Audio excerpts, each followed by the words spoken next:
Okay. And we're live. Hello, and welcome to the 17th episode of the Destiny Community Podcast. Welcome, everyone. This week, we have Cozmo from Bungie on the podcast. Hello, sir. Yo, Hey. Cozmo. I'm glad to be here. Thanks for having me on. Hey, Thanks for coming on. Yeah, thanks for coming on. Cozmo, So one thing I was just going to say, I still have my engram that I got from TwitchCon. And I'm still... TwitchCon? Yeah, 2015? Yeah, 2015. You gave this, Yeah. gave this to me. It was the last one you had, and I'm still salty over not being exotic. I'm sorry, man. Did you Get turn a blue. Did you turn into Cryptarch yet? No, of course not. He's going to Okay. decrypt into some crap. You don't know. Maybe it'll be. No, this is a special engram. I'm holding on to it. Actually, you're right. It might turn into exotic because that's happened. Yeah. Very rare chance, yeah. there's one thing that I want to say before we get fully into the podcast. We do have Cozmo from Bungie on, but the only exclusives that you guys are going to be hearing are I don't know, Cozmo, what's your favorite type of waffle? Maple flavored waffle. There's the exclusives that we're going to hear. What about the hot mixtape you're dropping in Seattle? We're gonna learn about Cosmo's rap. And I That's still in the DL. It's still in the DL. I need to know if Cosmo puts his milk in first and then cereal, or cereal then milk. Cereal That and is- milk. Yeah, Obviously. All right. I I'm don't just- know. What do you think? I'm He's just a saying- A hater? rational human being. It's good Yeah. to know. I just want to make sure that Luminosity seems to think that everybody does this thing, and so I just got to ask everybody. So that's a Patrick does standard. it. I So do. Luminosity does it the other way. Like he puts the milk in. Yeah. and Does Patrick? cereal. Mm. Yes, I don't he know. does. Yeah, it's And then weird. like the milk splashes out and it's just a horrible mess. Only if It's- you're a complete heathen with it, just overfill the milk too much and then just dump the cereal in. And yeah, Gotta but realize there's you eat cereal in the morning when you're groggy. So obviously you're going to be a little like the motor skills are still warming I don't up. eat anything until I have at Yeah. least 3 cups of coffee inside. Now me. that's a policy I could get on board with, Patrick. So what's this podcast about? Talk about video games. So Sometimes. Cosmo, Food and who stuff. are you and what do you do? There we go. So I am one of the community managers at Bungie, and my primary role is kind of acting as a conduit between the community and the developers. So I take all the feedback that the community provides and boil it up into a nice report, send that to the developers. I also do fun things like come on podcast or come on streams or go to TwitchCon. So it's a really great job, and I'm really thankful to have it. It's awesome. Is this the job that you had been wanting? When you were growing up in high school and you completed your aptitude test, it was I want to do this. No, I don't know if I know that this job existed in high school, but yeah, I don't even think I knew what I wanted to be in high school. For a while there, I wanted to be like a programmer or maybe make videos or something. But yeah, never really thought I'd be here today. Did So you? what were you doing before you came to be a community manager at Bungie?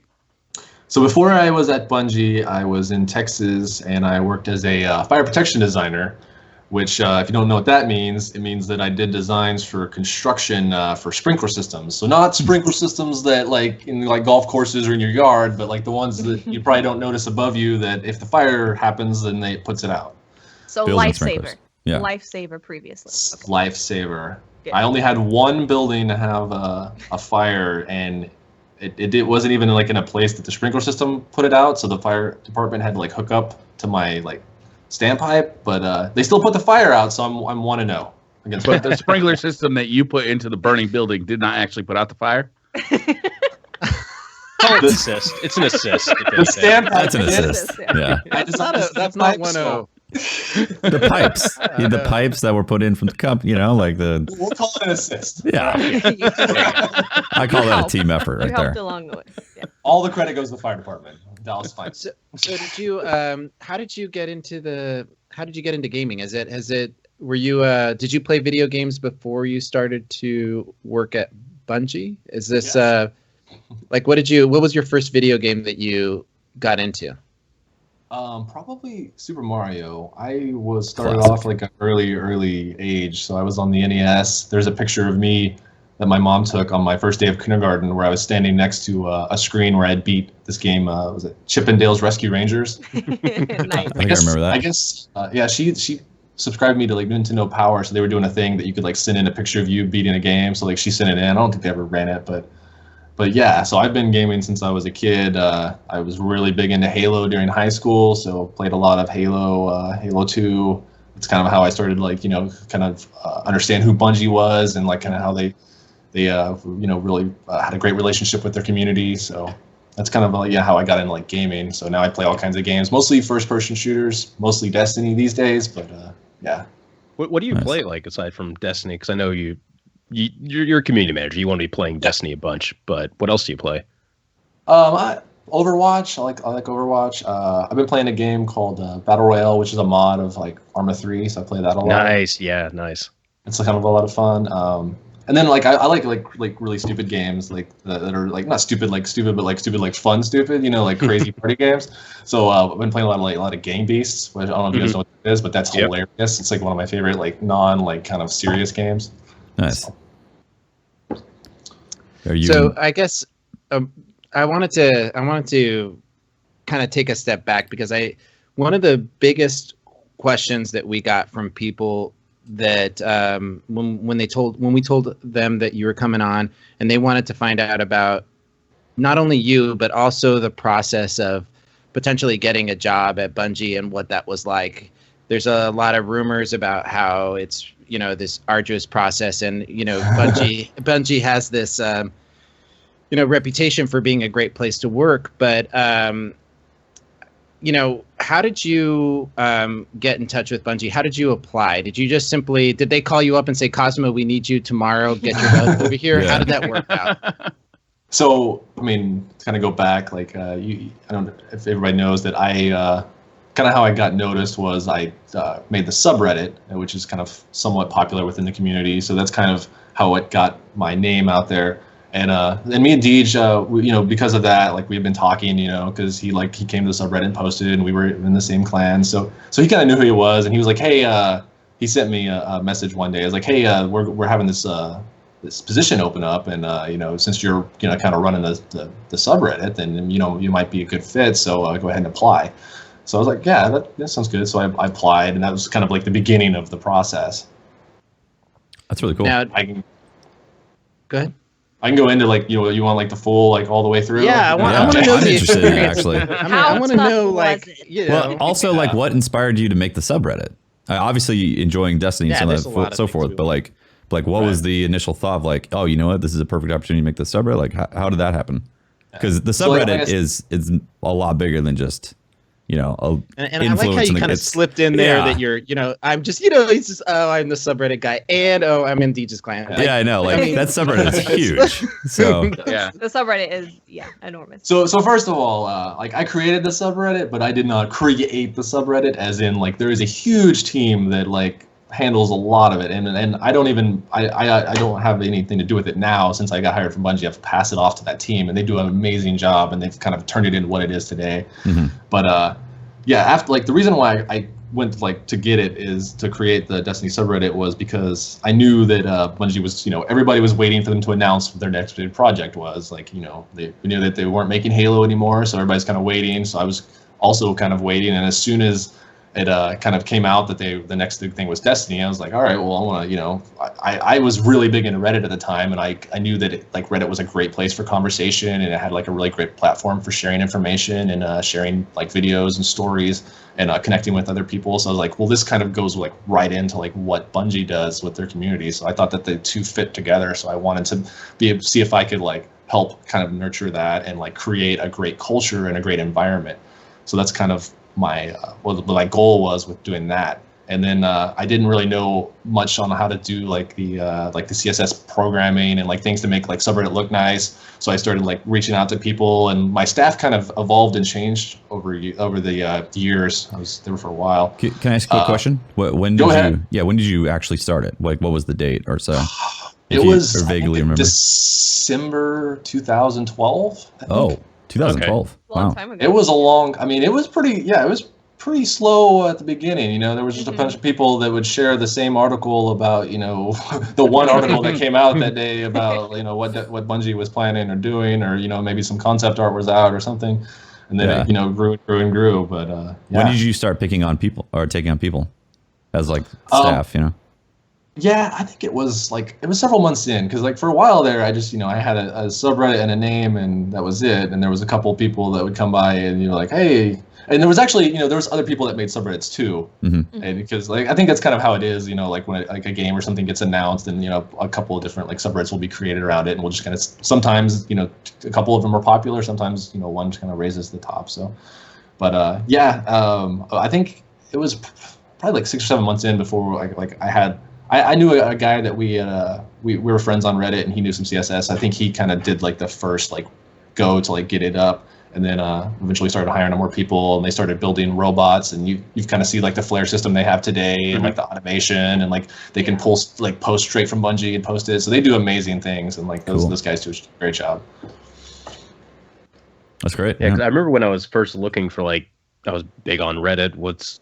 I need to find this. I'm interested in Destiny. Let's see if there's a subreddit, and go r/Destiny, and it was for the streamer Destiny, and it was larger than the Destiny the game subreddit at the time, and like I went there, I'm like, man, there's built this game. This guy built this game, and there's already like tons of drama within the community. This is amazing. The game isn't even out yet. Yeah, he streams StarCraft, right? Yeah. Yeah, I remember their mods. They were really nice about it. They eventually started pushing people like if you're looking for the game from Bungie, go here. So yeah, that's good. But yeah, so that's kind of how I got noticed. And then like I said, like I applied, and then when they contacted me to do like a phone interview, and I did that. And eventually they're like, okay, well, we want to bring you out for like the full interview loop. And I was like, oh my God, I didn't think it would go this far. Also sounds scary. Yeah. So I went out to Seattle, and I did the full Bungie loop, and it's long. There's a lot of people. It's a full day. It's like it's kind of not like any other job interview I've ever done. I mean, it's not like generic questions about your, you know, strengths and weak, you know, not the usual interview questions. It's all pretty much applicable to whatever your position you're applying for. Nice. So what was go ahead. Sorry, I didn't mean to cut you off. I was just gonna ask, what was the transition like going from Austin to Seattle, and like how much Bungie influence was that, you know, with making the transition okay?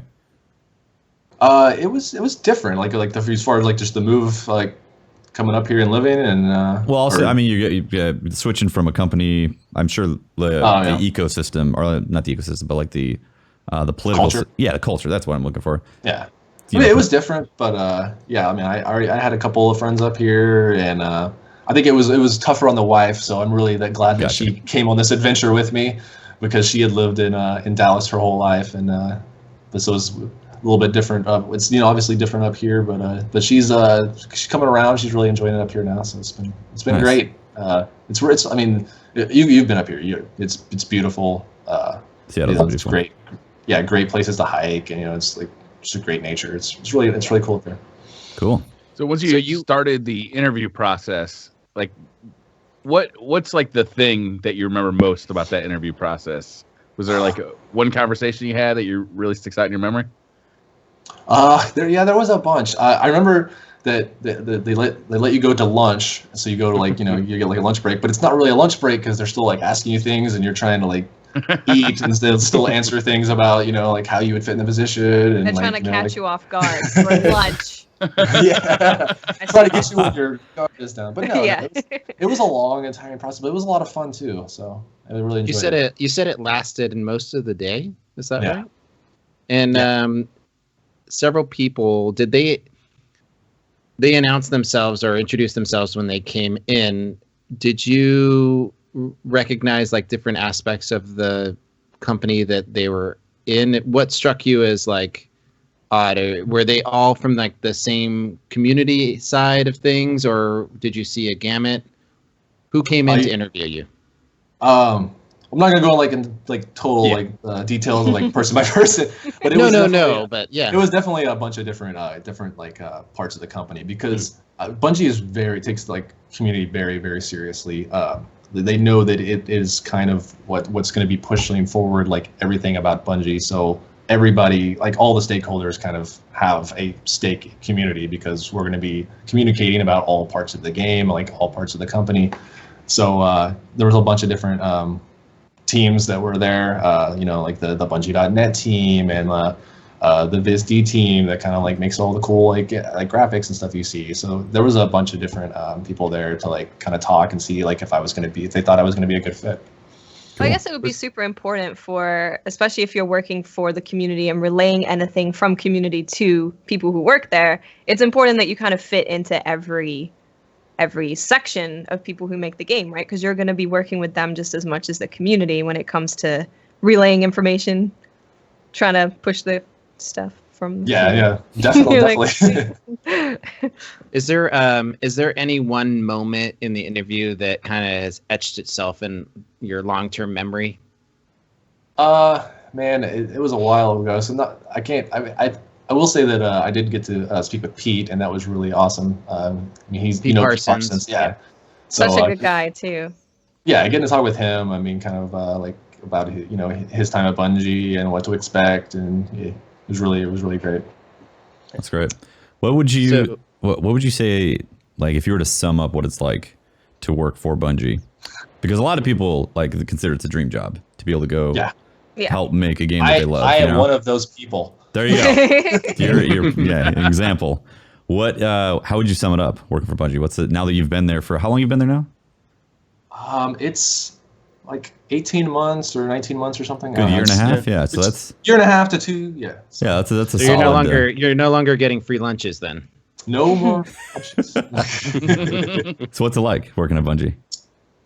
It's a ton of fun. It is. I mean, it's stressful. It's hard work, but it is really great. Like you didn't come in and work every day. It once you get kind of a peek behind the scenes, it's somewhat what you would expect, but it's not quite.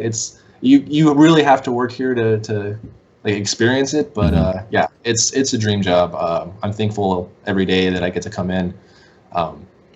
I would definitely I mean, it's not an easy place to to land a job. You kind of have to prove that you can do whatever it is that you want to do. But yeah, definitely apply to create things, get a portfolio. If you want to be an artist, make art. I mean, that's the biggest piece of advice I can give to people if they want to work for Bungie is just prove that you can do whatever it is that you're trying to do.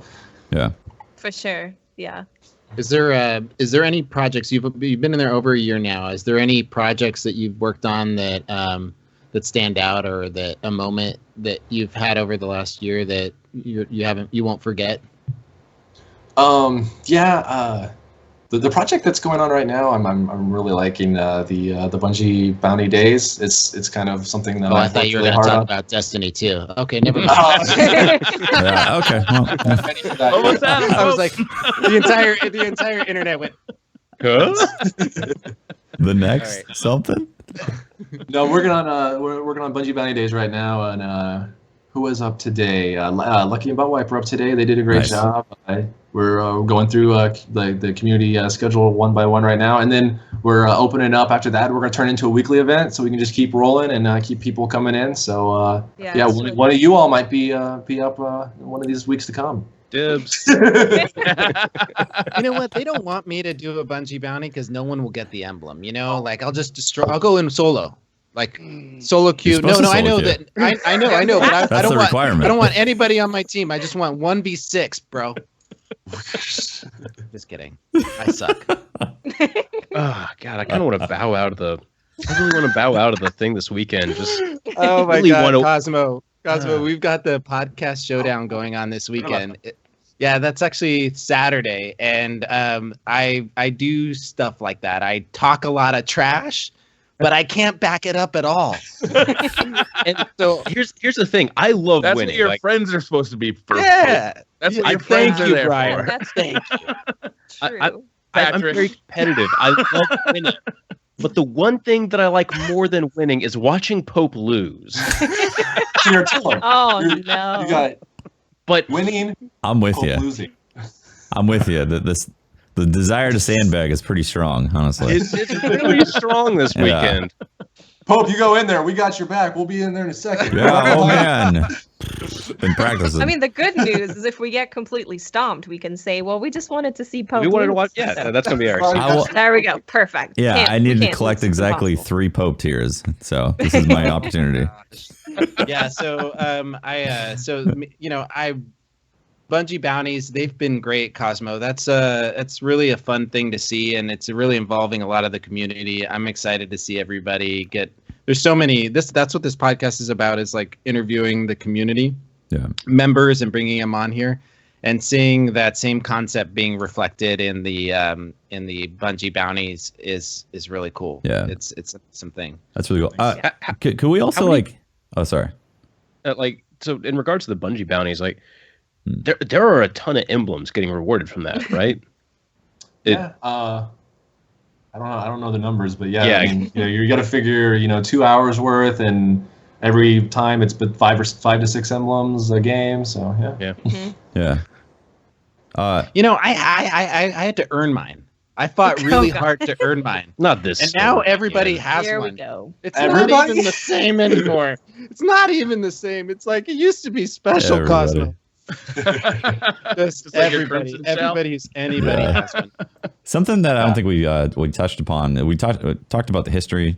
You make the subreddit and all that stuff. What's it like in a daily setting right now? So what's your daily routine like when you get to Bungie and do work? So one thing that's great about this job is every day is a little bit different. But I'll try to, usually I'm working on, a community focus or a community spotlight or something, like a piece of writing. I'm, working on the movie of the week. Like all of my my blog article writing is kind of like always in the background. And then I'm always going to meetings, and I'm acting kind of as a player advocate for different meetings. I can't really go into the details of the meetings, but you can kind of see where I'm going. Like we just announced that the 2502 is going out. You guys will probably talk about that later. So I'm in a lot of meetings around those types of things. And then a lot of it is, I'm on the forums. I'm just trying to talk with the players, trying to find out exactly, what they're saying, because we have a lot of data, we have a lot of numbers. Like the designers have their ideas, but I want to kind of see what the community is thinking and what what they're reacting to the game, because they're the ones that are playing it the most. I mean, we have a big test team, but they're not millions of players. Let's focus on that a little bit more. So you as a community manager are sitting in these small group team meetings that are making decisions for the game, and your sole job is to be a player advocate. Can you expand on that? Like, what is that? I'm not talking about content, but how does that look? Like a lot of times they'll be like, hey, Cozmo, how do you think that the players are going to respond to like these different changes? And I'll be like, well, I try to actually leave out my opinion as much as like based on what I read and what I see and what people react. This is what I think they'll react. And it's sometimes it's guesswork if it's something that has not done a precedent. Sometimes there's a clear precedent, like this is exactly how they'll react. So, but yeah, is that hard to do? Right, you're our advocate inside Bungie. What's the best way to get your attention? Like, if I'm going to post on the Bungie forums that it was something I really want you to see, what's the best way to go about doing that? The best way all is caps, right? All caps. All caps. as many curse tried words that. as you can fit in there. The best way is just state what you state your mind, but try to do it polite.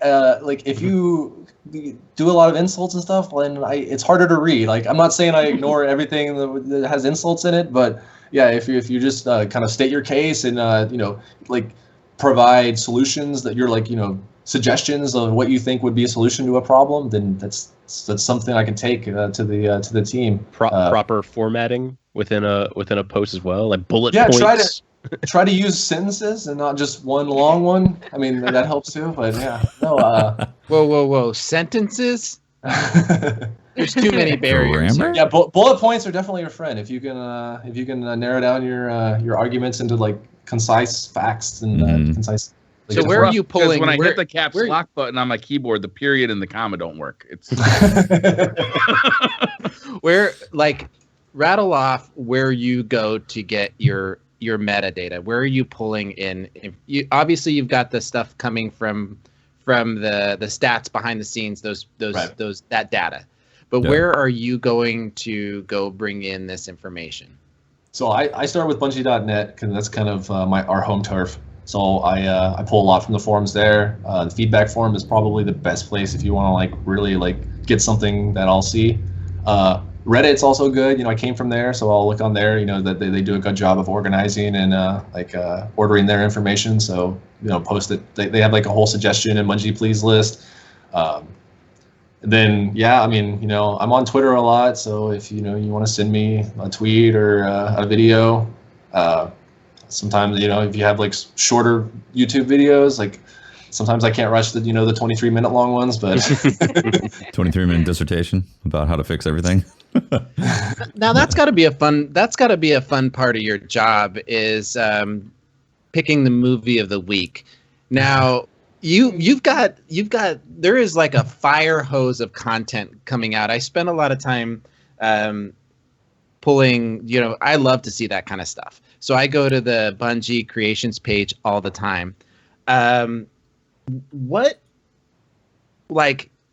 is it like? I mean, what are you looking for when you're doing the movie of the week? So movie of the week, I kind of try to start by just seeing what's already popular in the community. So like I can look on the creations page and be like, oh, well, this thing's already got some momentum. It's got some light. We call like that's what like upvotes are, like a piece of light. So I start with the community creation page, and I'm looking for like things that are kind of original or like stand out, or maybe are just like not like great like edited videos, but are just crazy feats. Like when people solo bosses, or like the one today where they soloed all of the bosses in a row. I was like, never died.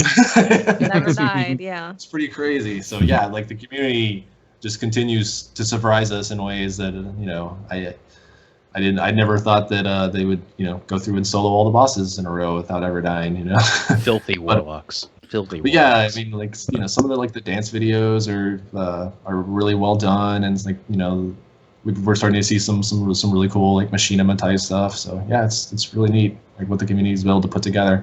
I do, like you said, it is a fire hose, so we get hundreds and hundreds of submissions every week.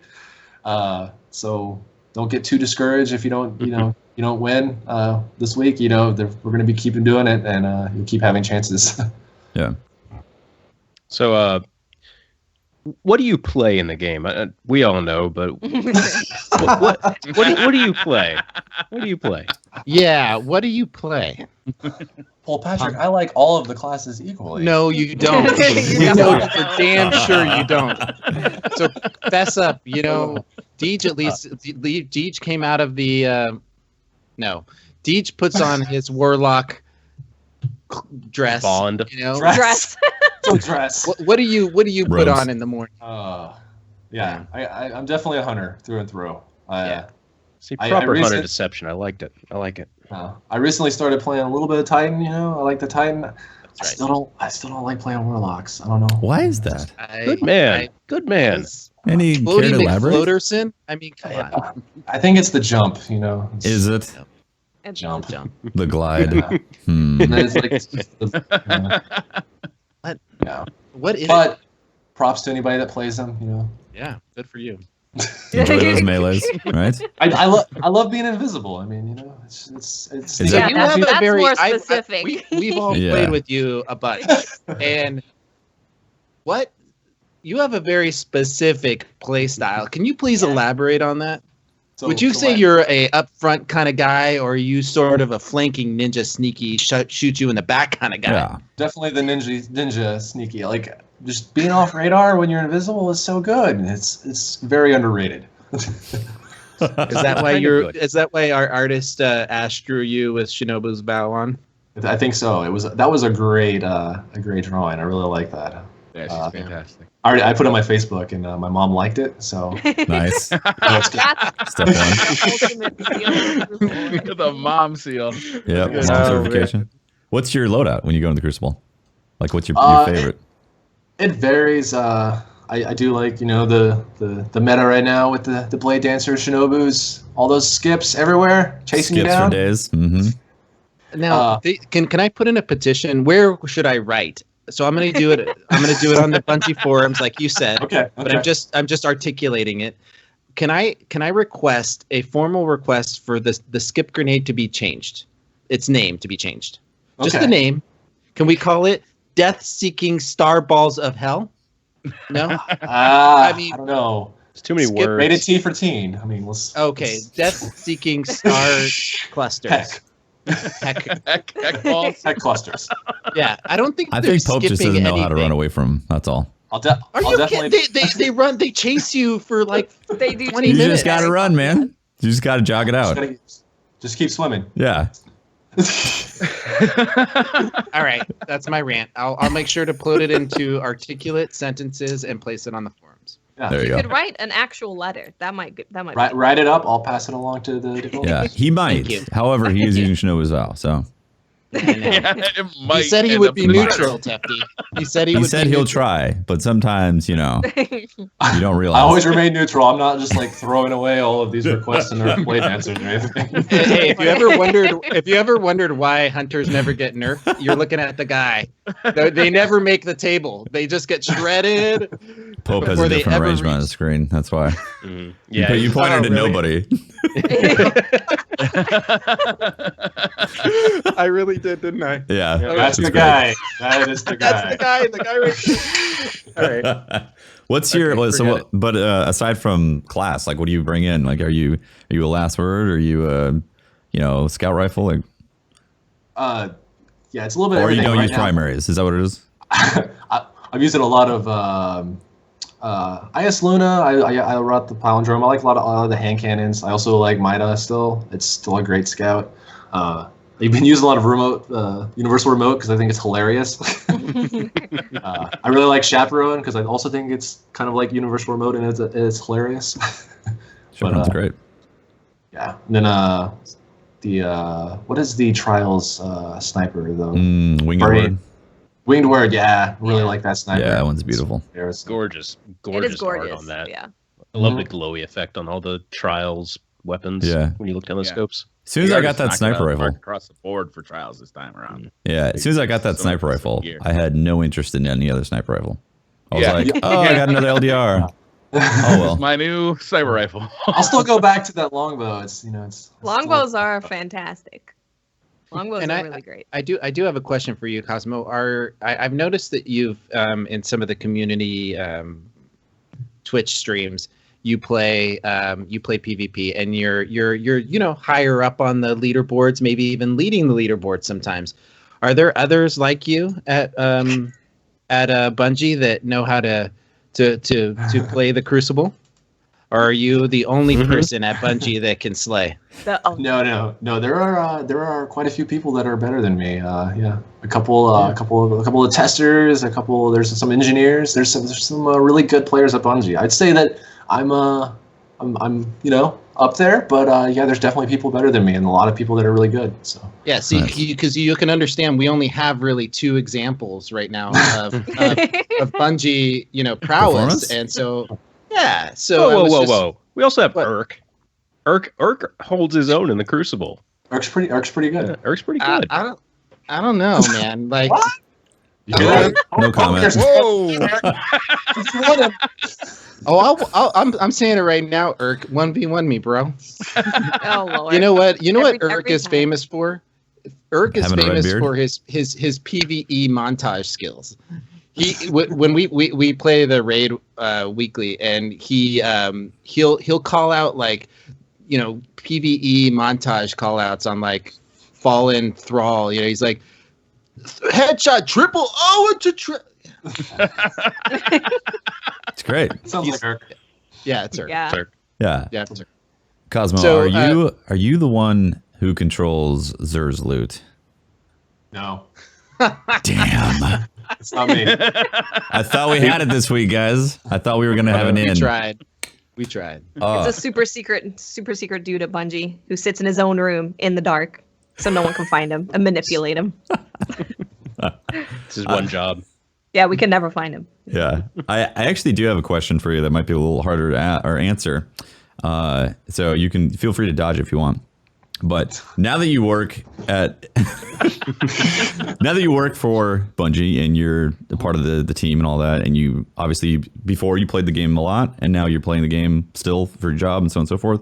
Does it affect the way you look at it for the future of content coming? Like now that you obviously know some things that are coming in the future. So does that affect your desire to play or desire to, or does it curtail the excitement level for what's coming? You know, because like for us, you know, we want new content obviously because we love the game, but we also don't know what's coming. So it's very exciting once things get released and so on and so forth.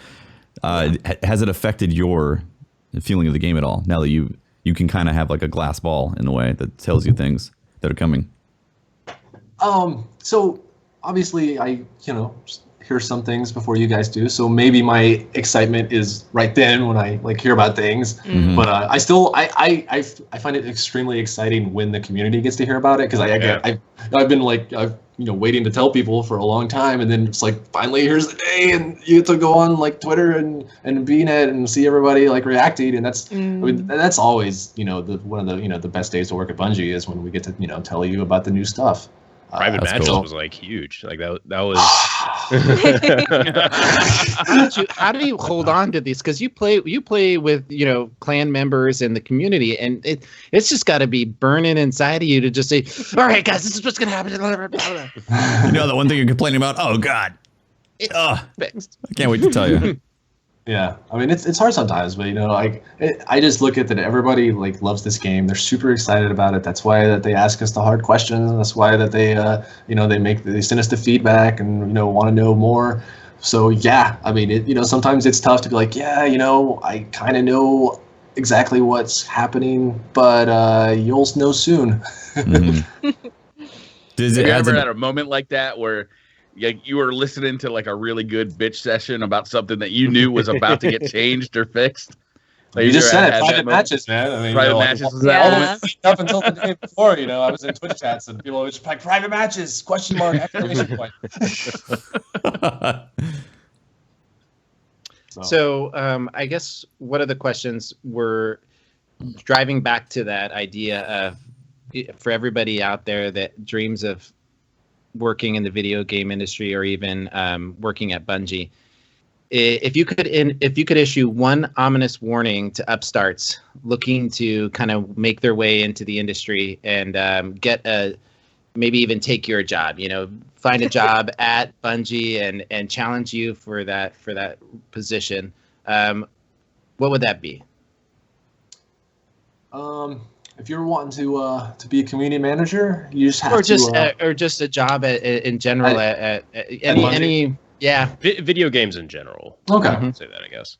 I think one of the biggest things like to get into gaming is you really need to have a passion for it. Like if you're not super excited about games and making games, then it's not really something you want to like come into. You really want to wake up every morning and make games or work in games or talk about games. So it's really a bit like important that you really want to be here. As far as like warnings about the job, I don't know. I mean, I love the job. I can't really think of a good warning for anybody. Long hours, warning. Well, yeah. Tomo's in chat saying passion. And that's the thing that I've been fortunate that I've had a chance to hang out with, and I think everybody here has had a chance to hang out with Bungie people. And one of the things that struck me about Cozmo and every Bungie dev that I've interacted with, they're all crazy fanatics of the game. I mean, whether or not they play ridiculously too much like a lot of us or not, they're crazy passionate about the game.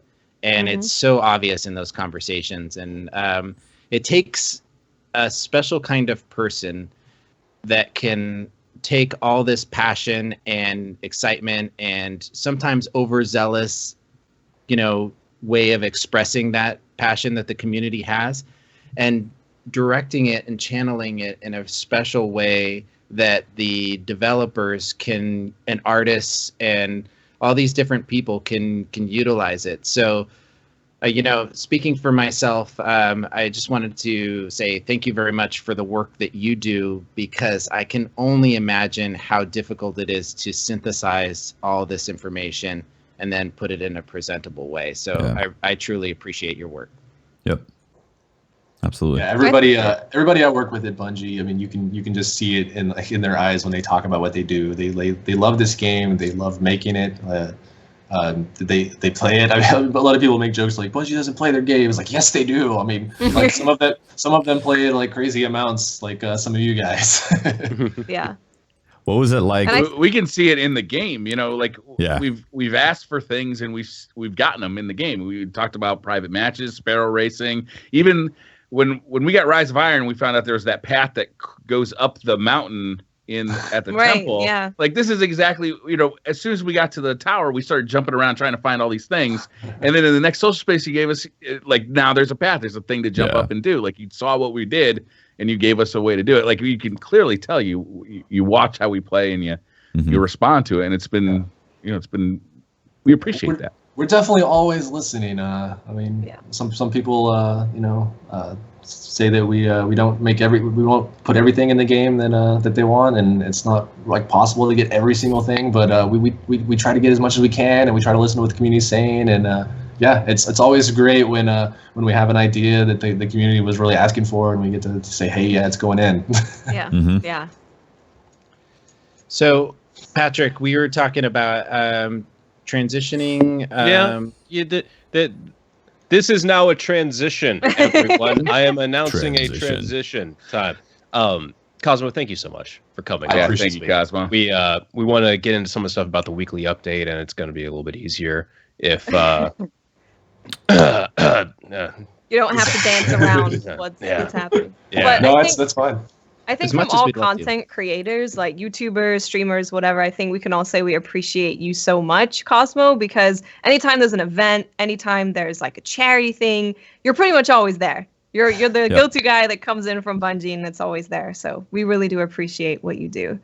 I try to do as many as I can, but there's so many people in the community doing There's so awesome many. things. It's But hard you to were at a ton of them. So thank you so much for giving your personal time to the community. We do appreciate it a lot. Well, I appreciate that, and I appreciate you guys having me on. It's been a lot of fun, and I'll get out of your hair so you guys can dive into this week at Bungie article. That's right. awesome, man. Thank you, Cozmo. Thank you so much. Thanks, Cosmo. Thank you so much, Cosmo. Fun fact, Cosmo is actually really tall in real life. Yes. He's super tall. So- Scary tall, but also Tefty, to be fair, you're pretty short. You and I are the Hefty same is height. short. We are. We're the same height. We were at TwitchCon. I just love to see That's pretty the difference is that I have fully embraced my hilarious. shortness. Oh my gosh. But Cosmo is It's a very pretty tall. short podcast in general. We're all pretty short. Am I the tallest member of the I think you are actually. How Pat. tall are you? Actually, we don't know how tall Briar is. Yeah. I am huge. Are you? No, I'm 5'11". Oh, you're I'm the taller tallest than member me. of That's the for sure. podcast. Hey, by like an inch and a half, maybe. Are you 6 foot? Really? I am 5'7". Yeah, we're in the same height. No, you guys are not 5'7". 5'7", we are. 5'8", somewhere in there. What do you think? I'm taller than that? Thanks, Watts. Yeah, definitely. Tallest member. I remember Deej calling bullshit that I was like, yeah, I'm 6'1", because when last time I had my height measured, it was like I was 6'1". He's like, no, And you're wearing not. lifts. Cosmo says he's only 6'5". Couch is on. But of Only course, when he- 6'5". Yeah, and then he That's challenged only- it and like stood up next to me. He's like, I'm 6 foot flat, and we were like the exact same height. And I was like, I've been on an airplane all day. Yeah, Fun fluctuates fact, that much. Cosmo gave me an exotic engram, and I know. He gave everyone else did. and a strange coin, and a vibrating, strangely warm. This was the vibrating last one in his backpack. The very last one. That one means more. It's true, His actually. very last one. He gave Gave to the you, last Tefty. one to you, Tefty. That's true. And I haven't decrypted it. Because I know it's just going to be something else. Yeah. So, are you guys ready to jump into this thing? Yeah. Yes. Let's do I it. say we just ignore it. This No. is the first weekly update that's ever in like the past, Year. 2 months? I 2 think he was months being that- sarcastic. Yeah. So Twitter questions, then you want to just skip Twitter- this? Let's Yeah, just go to Twitter Twitter. questions. No. Yeah, let's go. Preferably some salty questions, actually. Here Maybe those. a blue microphone ad. Yeah, maybe one of those. Ad copy there. And then we're done, right, Brian? We're all done. I haven't properly set a segue with my dead cat yet, so I don't think we can swap. I don't know if you could ever do it again, honestly. The dead cat segue is legendary. It's like a one-use thing. Was that on this podcast or was that on the older podcast? I think it was on the old one. I think it was old. I need to find that audio. By the way, we're gonna crush them this weekend. Oh yeah, we got to talk about the. Oh yeah, we're man. definitely going to crush them, guys. Yeah. Yo, here's the deal, though. I mean, and podcast by we, showdown, I mean it's between the DCP podcast, us, and the PD podcast. It's for charity. All funds raised go to St. Jude's Children's Hospital. So it doesn't matter who wins. Everybody wins, especially the children. So everybody should show up. Everybody should have an awesome time. It's going to be on the Guardian Con Twitch channel. We're all going to be streaming it, but that's what you want to watch is the Guardian Con one. So that because they're going to have live hosts, right? Cheriona and there was somebody else, Pope. I'm sorry, I forgot. Typhoon Trav who are going to be doing a live commentary. Yeah, and they're going to be switching between the streams so that you can see our live views. This thing is going to be really fun, really great. Yeah, it's going to be a lot of fun having Typhoon Trav do he does play-by-play. He's a shoutcaster. He has got a lot of skills in that, and between him and Chariana, they're going to be every one of us is going to be streaming. They're going to jump into our streams, listen over. They're going to be listen to us talking trash, and we've got a great lineup going. We've got Tefty's favorite sword hilt. We've got we practiced too. We practiced the sword. We practiced sword hilt. We practiced swords. We've got sparrow racing. We've got some supremacy in there. We didn't practice sword racing at all. Sword racing. Sparrow racing. That's what I want to do. Sword racing. We need to get Cozmo back on the podcast. We need sword racing implemented into the game immediately. Yeah. Wouldn't warlocks just win with their like fast sword? No. We want sword. We just want swords. You actually want to just ride them? No. Like I want to be able to wield a sword while on my sparrow, actually. So then I can like slash someone. Oh, like road rash style. Yeah, like road rash style. That sounds good. So you can That's the use second your good idea sword. you've had tonight. You're on a streak, man. Yeah, I know. You know what else I'm on a streak of? Ad reads, but that's coming later because we need to get into this week. This week at Bungie. So, any other questions? Jump onto the DCP podcast. It's on Saturday at what time, Pope? 10 Saturday 10 a.m. Pacific Standard Time. Standard Time. So I tried to time it at Eastern Time. 1 p.m. Eastern, and it's not going to be stupid crazy for those people in Europe. It's all a decent time. You should be able to tune in and watch us go toe to toe with the Planet Destiny guys. So for the kids, for the kids. Yeah. The kids. Yeah. I wonder. Like, it's like I'll donate $100 if we win, but if we lose, I'll donate. But if like we lose, I'll donate 200. So like Pope will actively be trying to sandbag to get more donations. No. I've talked so much trash. Right? I know. The sandbag, but once you get in the arena, I'm not going to really believe that you'll just try as hard as you can. You can't help yourself. Exactly. I can't. You know what the Planet Destiny guys? You know what the Planet Destiny guys are doing too? Is they're talking themselves down. They're talking themselves down. They're like, oh, we're PvE guys. We don't know. Fallout's the only one of us that's really good. Yeah, and you know what? None of that. We're gonna get wrecked. They're like luring us into a trap. Dude, I can totally they're gonna hire some MLG like Halo players and stuff. Some people that are just gods at console FPS games to come play on their accounts and stream from it.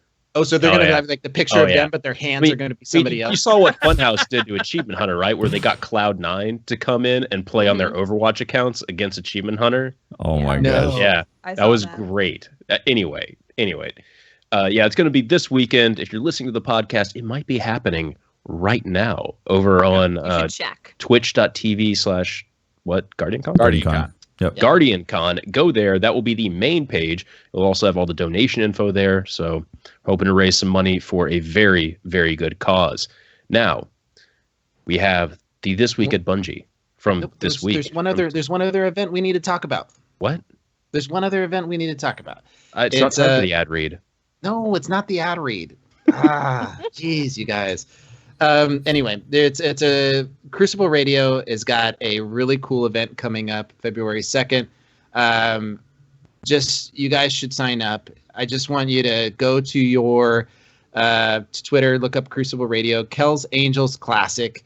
It's a really fun event where you're going to be racing against Dr. Lupo, Deej, IG Knight, Ninja with no L, Swain Stash. It costs $5 to enter, and the winner gets all the cash. So it's and they got some control freaks and some T-shirts. I like to promote any community events that are going on that promote us getting together and having fun. So that's gonna be a Sparrow Racing tournament? Yeah, it's a Sparrow Racing tournament. Really so cool. Jump over to Crucible Radio and make sure to sign up for the Kel's Angels Classic. So you've got a couple great events coming up that you can participate in with the Kel's Angels Classic, and then the other one where you can come and root for your favorite Destiny Community Podcast member against Planet Destiny. And yeah. I like the way you worded that. Thank you. Thank you very much. Can we talk about This Week at Bungie now? One more thing before we do, though, Patrick. Thank you, Brian. Oh, no. Thank you, Brian. I'm just kidding. I can't bring my dead cat back. I'm sorry. For another segue. That's a one-time use thing. Anyway. Should we talk about This Week at Bungie? Yes, This Week at Bungie. Okay. I felt like freezing there just to see both you guys. Anyway, the Destiny hotfix 2.5.0.2 is scheduled for mid-February. We have a general date. We have a general date, and it's not April. And it's not April. Yes, of when a balance patch is supposed to come. As I said, there was going to be a balance patch before like a content patch. Yes. This was the scary thing, right? Is that we don't know when in last week's weekly update is Deej said there is a weapon balance coming, and there is an update coming in the spring. Mm-hmm. So we didn't know. Is it going to be a separate thing, or is it going to just come in the spring? We had to wait. It's going to be like a week before this major patch to kind of keep things thrown up for longer. Yeah. Now we know it's coming in February. This is a big thing. Right. As in like 3 weeks from now, because that would be mid-February, right? February is a really short month. It is a short month, 28 days. It is. Yeah. Yes. 28 days, yeah. So mid-February is sooner than you think. Yeah. Mm-hmm. It is. It's coming on up. It's 26 now. So like that's about 3 weeks from now. We should hopefully be seeing some stuff. They said they are going to do a stream of everything, which I really liked when they did that last time. They kind of showed off some of the stuff that they were doing. Let's get into. I like that we're hearing from Josh Hamrick on this. Mm-hmm. I like that Hamrick's we're I remember, if you remember who he is, he's a senior designer at Bungie, and we first heard him when the game was first coming out, and we were hearing about the original kind of game with who else was there? It was the original ViDocs that were, or live streams that were coming out. It was him and give me. Can we get into the changes? Can we get into that? Go ahead. Change time. Jesus Christ! Please do. Okay. Anyway, goals. Josh Hamrick. So hey, Briar, did you hear about Tefty Mute Pope? Okay, so this is really important that we're actually seeing the goals of the changes, so we can get some sort of idea of what's going to happen instead of the exact specifics. Also, we know what. We know why they're doing the specific changes instead of just in the past they've had here's the changes and then like a very small little snippet because it's more people care about the changes, but I think over time they've kind of realized that we want to know why you're doing these changes as well. Yes. So the goals will help with that. First one, promote alternatives and counters to shotguns. Now, notice they did not say nerf shotguns or bring shotguns down. They said find more counterplay to shotguns. So that's really cool. I like that. That's huge. We can wildly speculate on that, which basically means we got sidearms and fusion rifles are one of the biggest alternatives, as well as the point number 2 on there, which we'll get into in a second. But fusions, sidearms, those are definitely things that could use a little bit of help in both PvE and PvP, in all honest opinions. Number 2, align the potency of primary weapons with surgical changes. So hopefully this means some buffs to primaries, and then the important word there is surgical. Because I think we can widely agree that all of the changes done to basically every single weapon type in the past has been done with more of a wrecking ball, sledgehammer, just like wide sweeping changes to everything when it's more of like one or two select archetypes that For are. instance, Thorn and Last Word were out of control, and all hand cannons got nerfed. Yeah. Shotguns or the Fellwinter's Lie, Matador type shotguns were kind of as a whole causing all the issues, and we started to see some more surgical changes with them. But again, saw it there. Soros regime for auto rifles was overperforming. You get the idea. There have been wide sweeping changes to stuff that require small changes. So I'm glad to see them use that language in there. What I'm concerned about here, though, is that, what are these surgical changes going to be? Are they going to be bringing things up to be more competitive with things like the Clever Dragon and the AS Luna? Or is it going to be bringing these top used weapons down to be competitive with the rest of the field? With the first point there, promote alternatives and counters to shotguns. I'm going to say hopefully it's more considerations as in bringing stuff up than bringing stuff down. Because I hope so. That's the impression that I got from the general writing of the goals, is that more things will be brought up instead of nerfing. I mean, they've had so much stuff from the community being like, stop nerfing, start balancing things. So I think I'm optimistic that it's going to be bringing things up more than that's nerfing. The impression I get from number one for sure. Yeah, is that we need other options besides shotguns. But the second one, the way it's worded to me, means like there are some outliers in the primary weapons, and we're going to surgically adjust them so that it is a flat line. So all primaries are kind of baseline. Mm-hmm. The two are separate goals. They're not related, Yeah. Number 3 on there is definitely sounding like nerfs or changes for the not better. Filed down a couple of issues from each class. I've got to do something about that throwing knife, man. It's ridiculous. Yeah, I know. That throwing knife is getting out of hand. Literally, it's out of your hand. If you can nerf throwing knives, I mean, for sure. Do it. I will still kill all of you with it, except Watts. She'll just say it a simple way, probably. But this was really good to see this, because we had no clue that a class balance was even on the horizon. It was just only expecting balance. Weapon stuff. Exactly. Yeah. I think we were all just expecting weapons. So to see that is like, okay, they're going to be doing some stuff with classes. So that's really good. I assume, we can assume the outliers that people complain about, we can assume that will be You think the range messed with? You think the range on Stormcaller? It might be the damage. Maybe they'll keep the range. Something.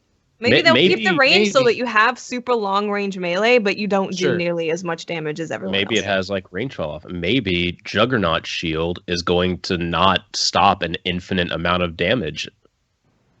Maybe. I feel like, yeah. I don't know. Maybe.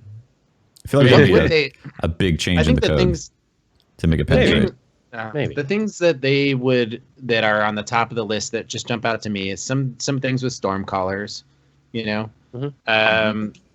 some things with Titans, and with especially the. I'm sorry. Go ahead, Patrick. I'm just really hoping that with these changes, it's not just nerfs, because I think the community as a whole is just kind of tired of change only good, nerfs. Right? Change is good, but I like it when stuff is brought down, other stuff is brought up to kind of compensate for it, because Stormcallers, your grenades suck. I'm sorry, but the grenades suck, and the only real reason to play the class is the super. I could use a buff on lightning grenades, Juggernaut, shoulder charge. Sticky nades need to be more sticky. Fist of Havoc. They need to be more. They need to actually, like, if you throw it this way, it needs to be able to attach to somebody over here. There's not. Yeah. It's just, they're just not magnetized enough. Yeah. I will say Unstoppable seems to be not working.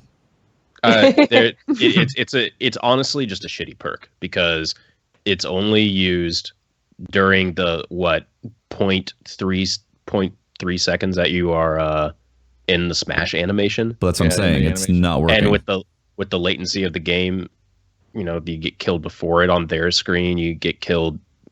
I don't know. There's too much thing shit is completing the smash and then dying, and then them living. Yeah, that's the best part about that. My favorite part is shooting somebody, watching them die and then realizing that on their screen they got that Fist of Havoc off, and I died from a Fist of Havoc that I never saw.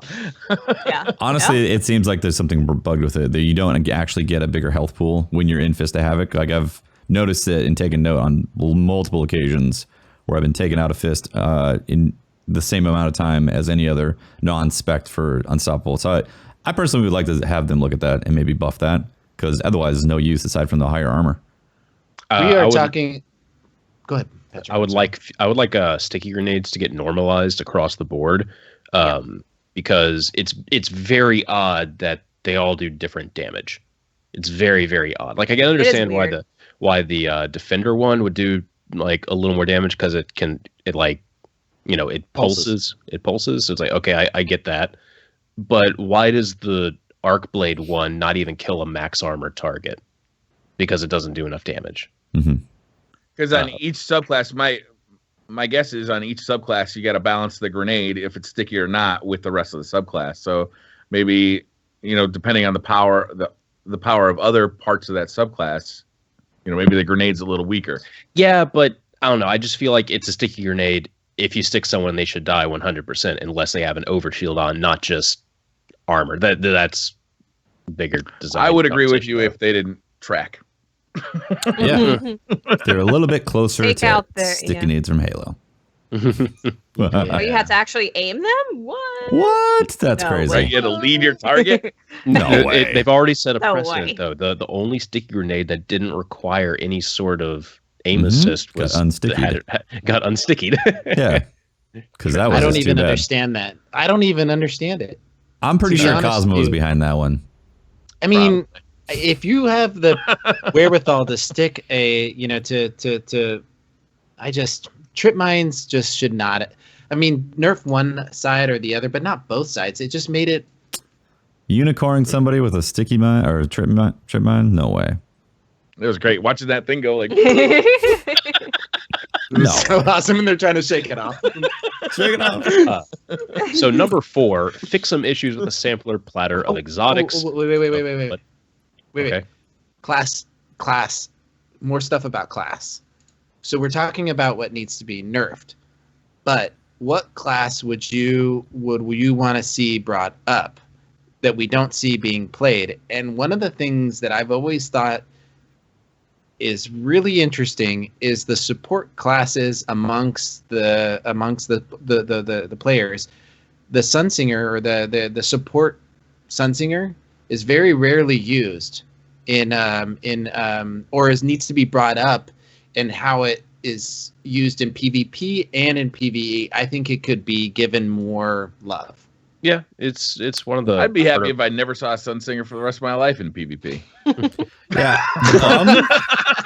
Honestly, the problem, Pope, I kind of had is enough, that, frankly. Yeah, the problem is that the other two subclasses are just incredibly strong.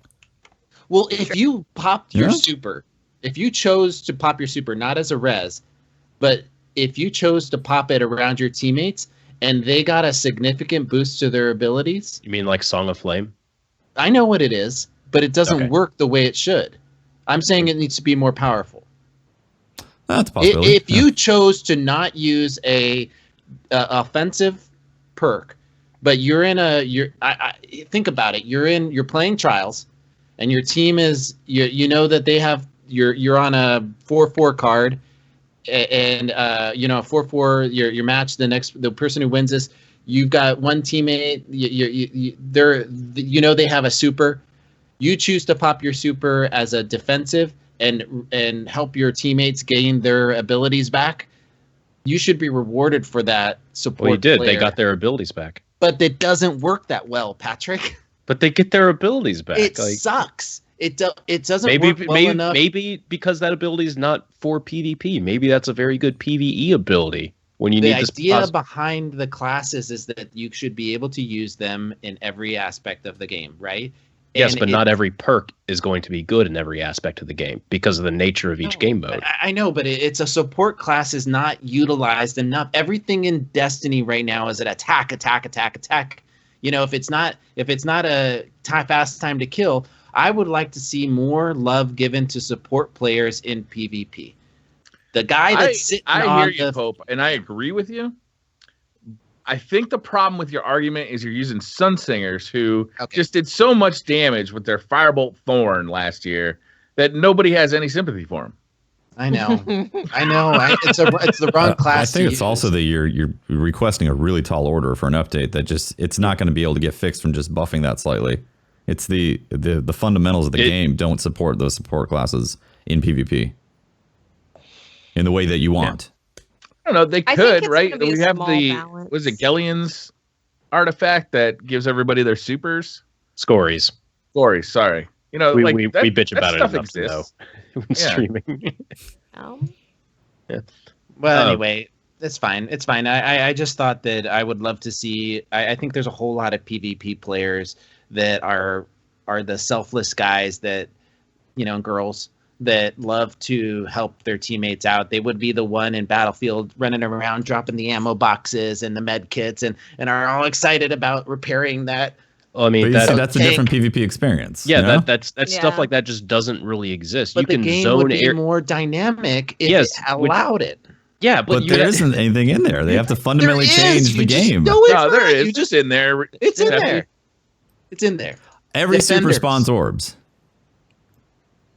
There's also it's not direct things that you can help in terms of support class. Like say for Sunsinger, you have the cheese ball grenades that you can throw out to zone off an area to keep people from advancing. That is a form of support.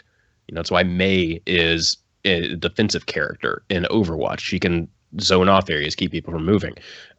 So area denial is one of the things. You are helping people with cooldowns with another. I think we focus on PvP a little bit too much with a lot of these balance discussions too, because there is some things that could be done for PvE.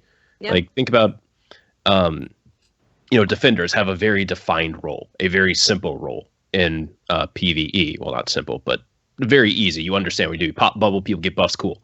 I would love to see the Solar Titans. Sorry, I can't think of the names right now. I would love to see their hammers have a little bit more utility in PvP, like maybe throw a hammer, boom, some version of melting point, similar to how warlocks can throw grenades and give a damage boost. That'd be really cool to see that with a Solar Titan's hammers as well.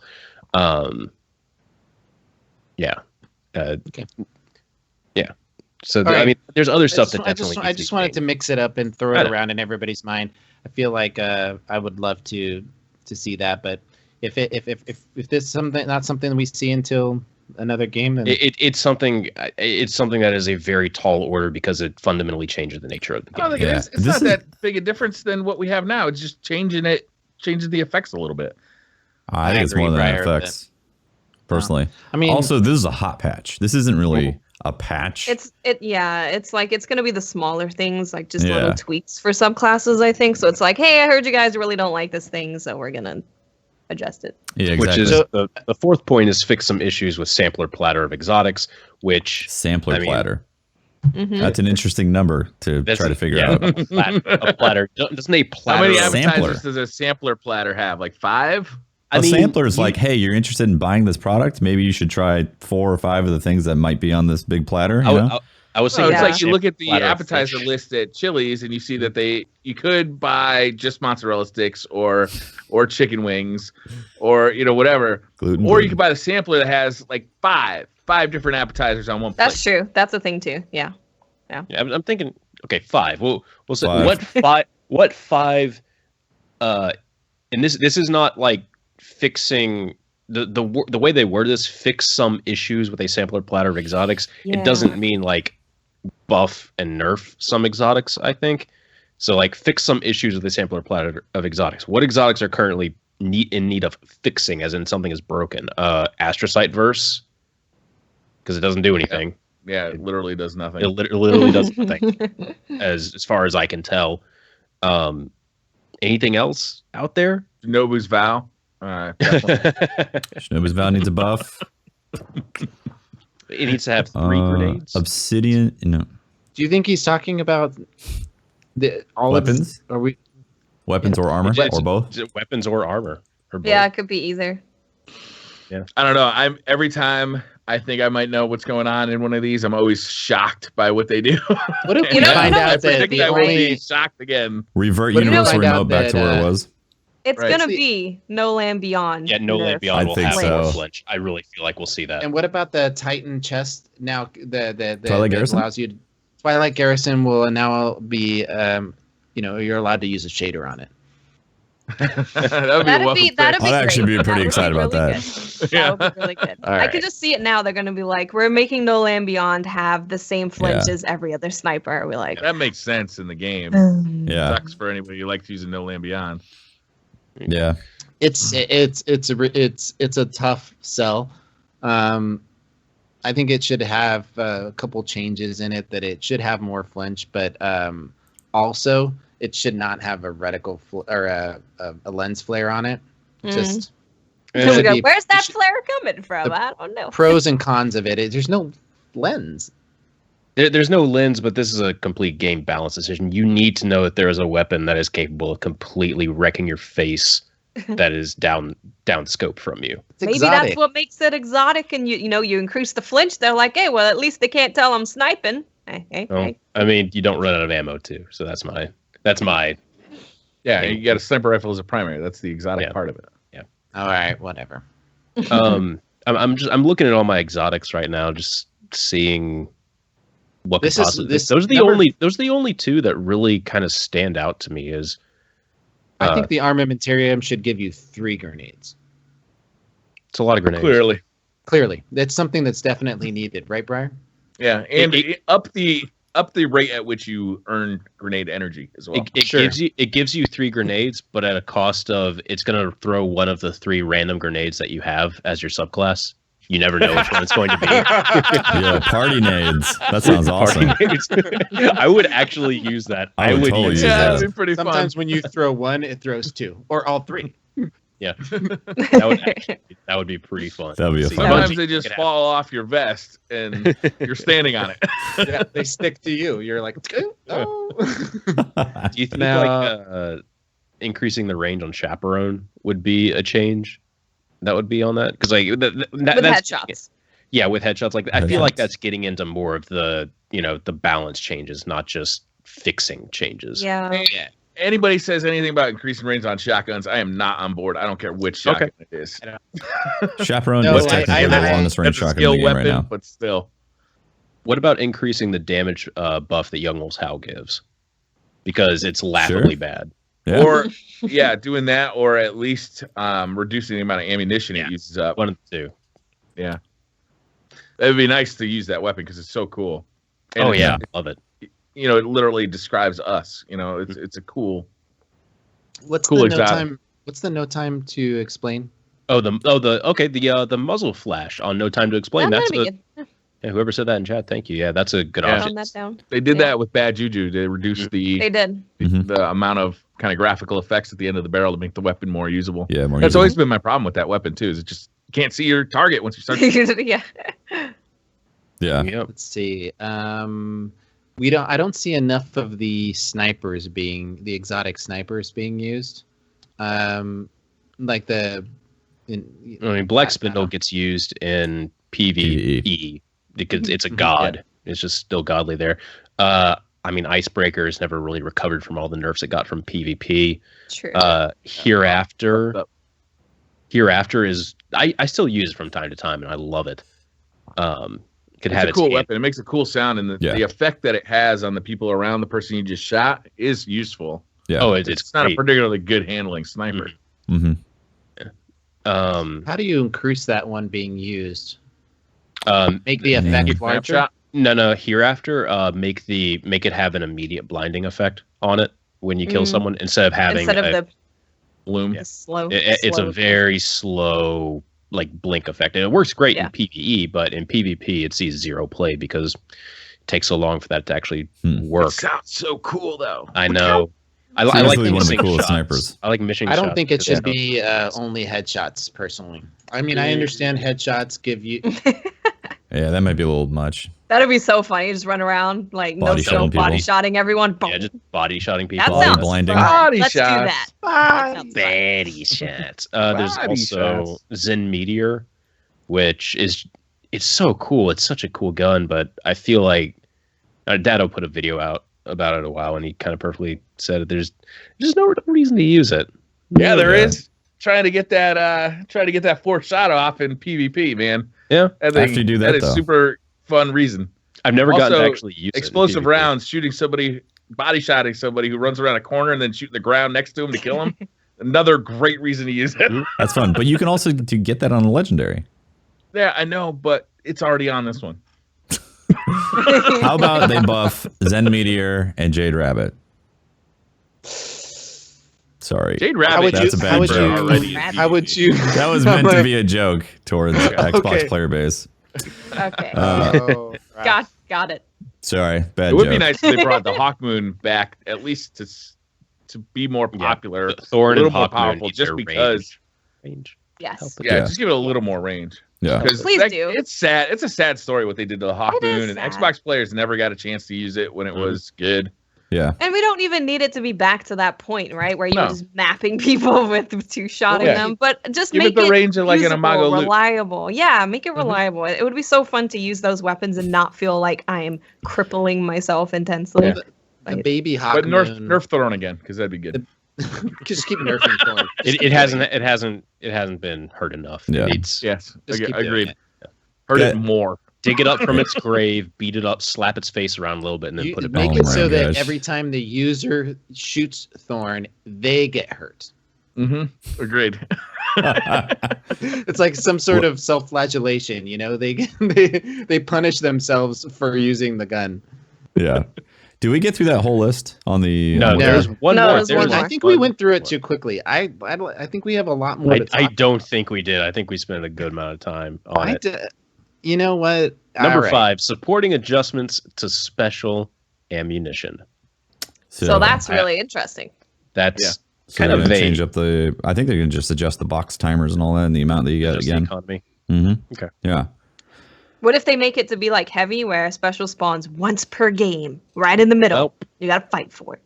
Oh, sidearms for life then. Okay. Yeah, sidearms would be a Real. problem. It'll Sidearms, just be nice break. sidearm meta. Yeah. So here's the thing, guys. I'm happy that they're doing changes. I'm happy that they're talking about it. I think it's great that they gave us a potential date, even though things could break and they might change their minds and I so feel forth. a butt coming. Yeah, there's a big but. Honestly, it's Yeah. it's a hot fix. It's not a legit patch in my mind. Not like a guys, we need to switch things up and change the landscape. It feels like it's going to be very similar to what we have right now with a few adjustments. And I think that Matador is still going to be prevalent with the things that are coming. They're talking about giving us options to push back shotguns, but I don't think it's going to be like suddenly shotguns are not the preferred method. I think it's still going to be preferred method, and I don't think they're going to do drastic changes to primaries. I think some minor things are going to get changed and buffed possibly. They might actually look at high caliber rounds for Clever Dragon. That might get taken down, the shake. But I don't think it's going to suddenly walk away with be like, guys, we got this fresh new meta. Let's go farm for whatever scout rifle or hand cannons have different fields and stuff like that. I think it's going to be pretty similar, judging by how they're talking about it. They're like surgical changes, and they also said File down, fix some issues, small changes. These are all small. And the fact it's a hot adjustments. fix. Yeah, hot fix, small changes, surgical. Like for me, I'm excited that the things are changing, but at the same time, I don't think it's going to change things up. But at the same time, they are going to show. They're saying that they're going to showcase it in a stream. It's going to be a stream about it. So it's big enough for them to dedicate a stream to it where they're showing off the changes and stuff, but it might not be as huge as everyone is thinking, especially with the classes. I would say keep your expectations kind of minimal for the class changes. I'm not expecting the large class changes that we got in the past. Did it specifically say that they're doing a stream for this hotfix? Yes. Or did they say that a stream was coming in the future for things? We will that are coming show in the you future? what we have in mind as part of a live fire exercise before mid-February. Okay, before mid-February. Okay. In the next 2 weeks. Yeah. So what that super actually, soon. what that might read into also, because again, the message I get from Bungie is that they're happy with the way things feel in terms of the quote unquote balance across the game. But what they understand and respect the fact that people have opinions about how the meta feels right now, because it's obvious. You played a lot, you kind of get a little bummed out on how things feel at the moment.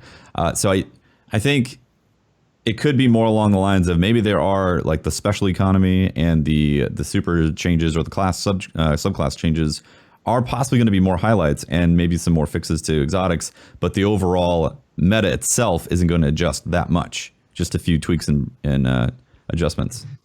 I really would like to see us see the use of auto rifles and I'm not reading in that. I know you're not reading into it, but I am reading into it that we are going to see these types of guns come up as a counter. That's a meta shakeup. I hope so. I mean, you could fit that into the language used, though. Align potency of primary weapons. Aligning the potency of the primary weapon so that every primary type could be used. Pope Bear's statement definitely fits into that. Mm. It depends on how you like so many of these TWABs. It totally depends on how you read it. Mm-hmm. But I mean, see, here's the thing, though. Adjusting the meta definitely fits into that number 2 statement there. See, every weapon class still has a type of weapon that you can use right now in the meta that can be very effective. From hand cannons to scouts. Name an auto rifle that works. Like the Doctrine Passing. Answering cord. Yeah, Doctrine Passing still works. A gun. Well, that archetype still Monte works. Carlo's pretty good. Okay, Monte Carlo's good still? There needs to be one stipulation. Weapons that are not God Roll hand cannons and Clever Dragon archetype pulses. So basically excluded those types, and then that statement is true. So there's a God Roll. There's a God Roll doctrine. Then there's only one doctrine that's really worth it. There's doctrine. There's the something claw from Prison of Elders, which you can still grind for. There's one of the vendor ones is capable of still getting it. There's the one from Iron Banner. I just want support weapons to be available. I just sick and tired of I want people to be able to support their teammates.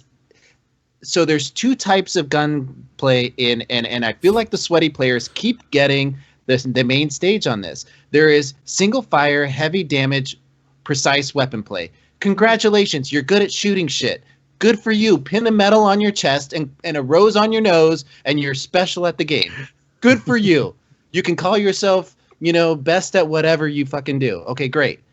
But there is a whole bunch of people that like to play support, and that means fire suppression. That means team fire support. That means there is value in a player being able to contribute to a PvP match by putting bullets down range.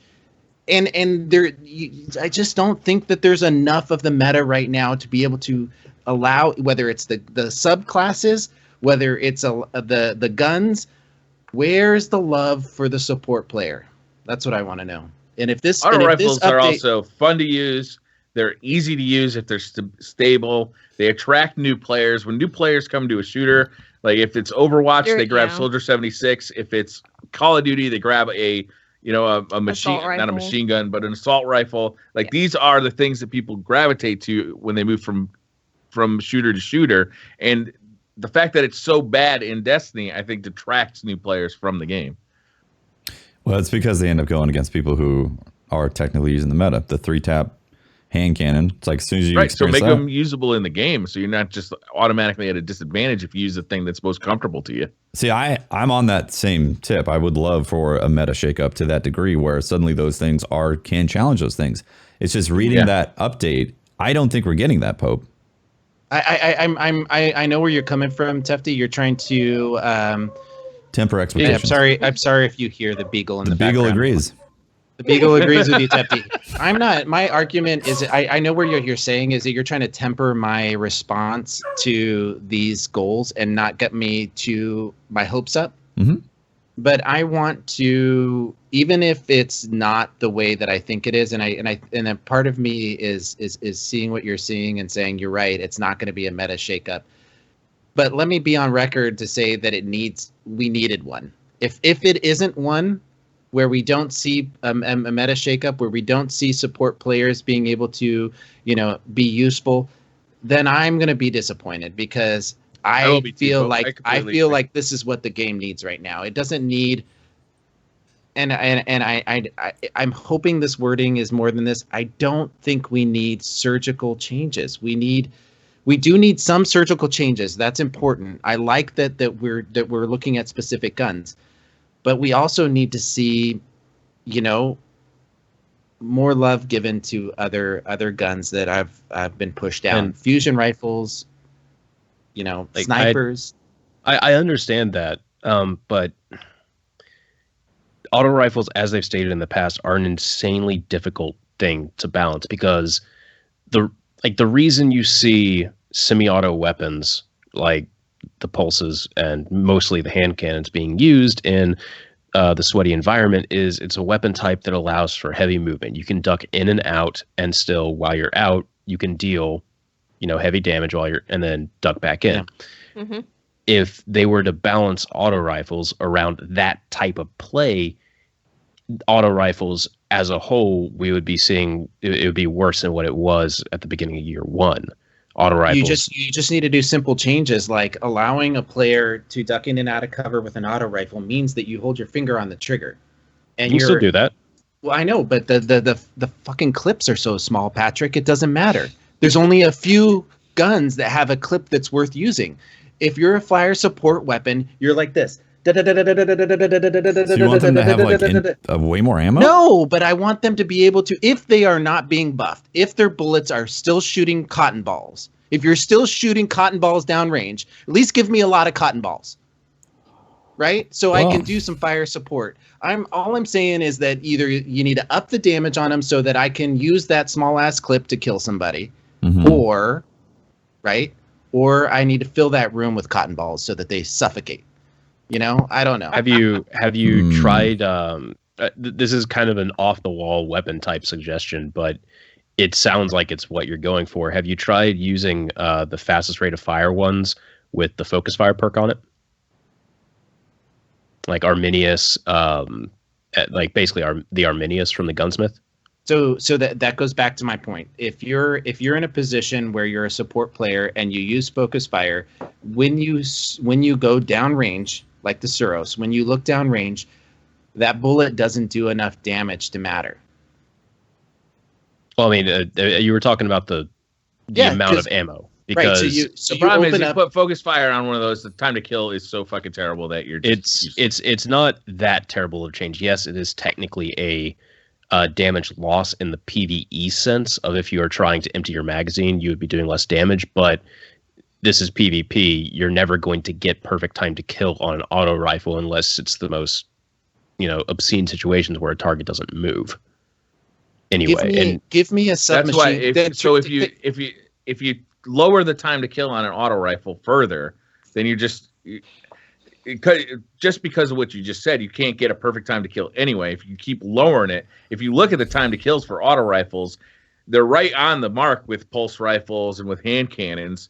But the fact is that if your aim wavers at all, or the recoil wavers at all, a couple of bullets, lower your time to kill even further.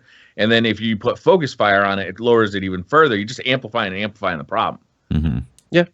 Was the doctrine meta better than this current meta? I like it better.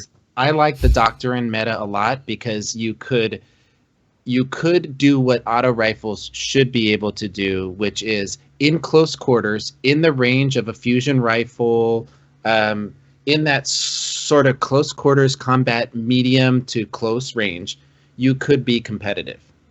You could spray down a shotgunner who's rushing at you down a hallway. Mm-hmm. You could be competitive, and that's where that submachine gun class was viable at that point. But you can't. I think it was a little too strong at that point, though. Well, the range was too good. The range, I agree, Watts. Like if you close in, I'm not disagreeing with you that you shouldn't be able to map somebody with an auto rifle, right?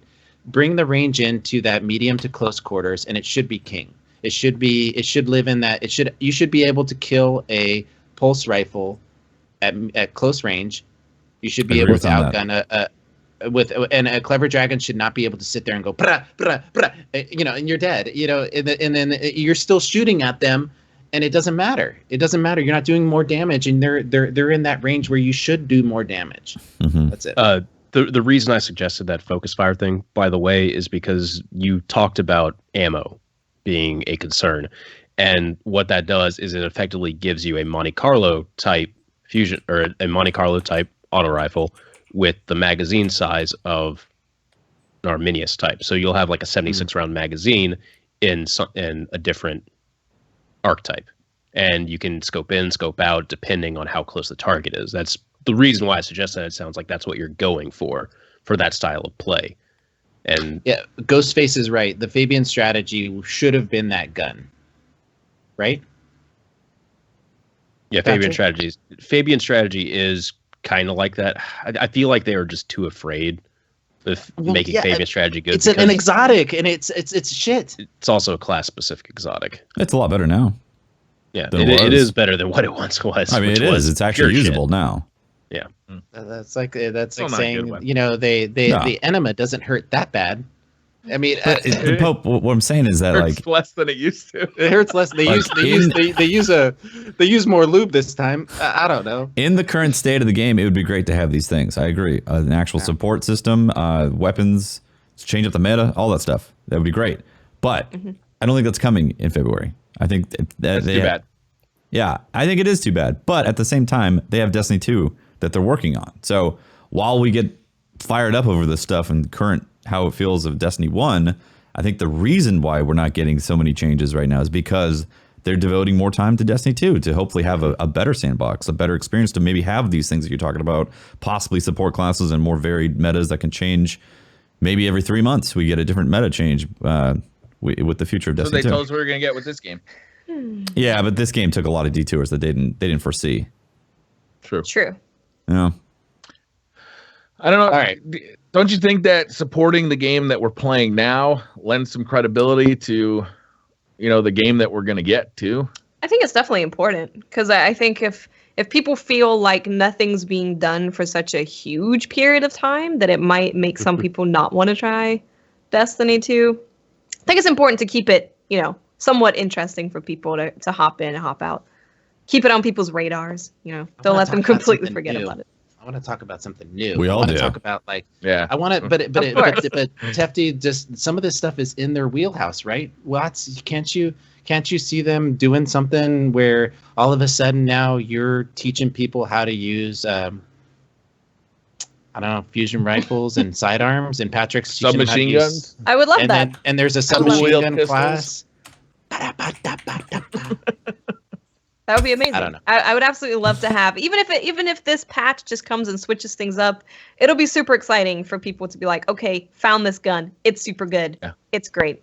I guess like the Hopscotch Pilgrim that, all of a sudden showed up out of nowhere, like, holy cow, this gun is actually really good. Slow fire is going to be good again on that, you think? No, I'm just saying, like, for an example of what a meta shift can do. Like, all of a sudden, everybody's running like this really obscure piece of content to try and get a Hopscotch Pilgrim. Yeah. Now, I will say during the Doctrine of Passion era, or Doctor of Passion, the people had problems with it because there was a gate in order to get that weapon, and that was trials. For sure. Yeah, that's for sure. Not everybody can run trials, and also not everybody can get 7 wins and so on and so forth, or make it a lighthouse to get that stuff. So you had to get the lighthouse to get that, right? Well, you had to get 7 wins or for the weapon. Oh, you're right. Or get the lighthouse version, which is at depth. Yeah. But still, that created a significant barrier to where a lot of the population couldn't go and get that gun by themselves.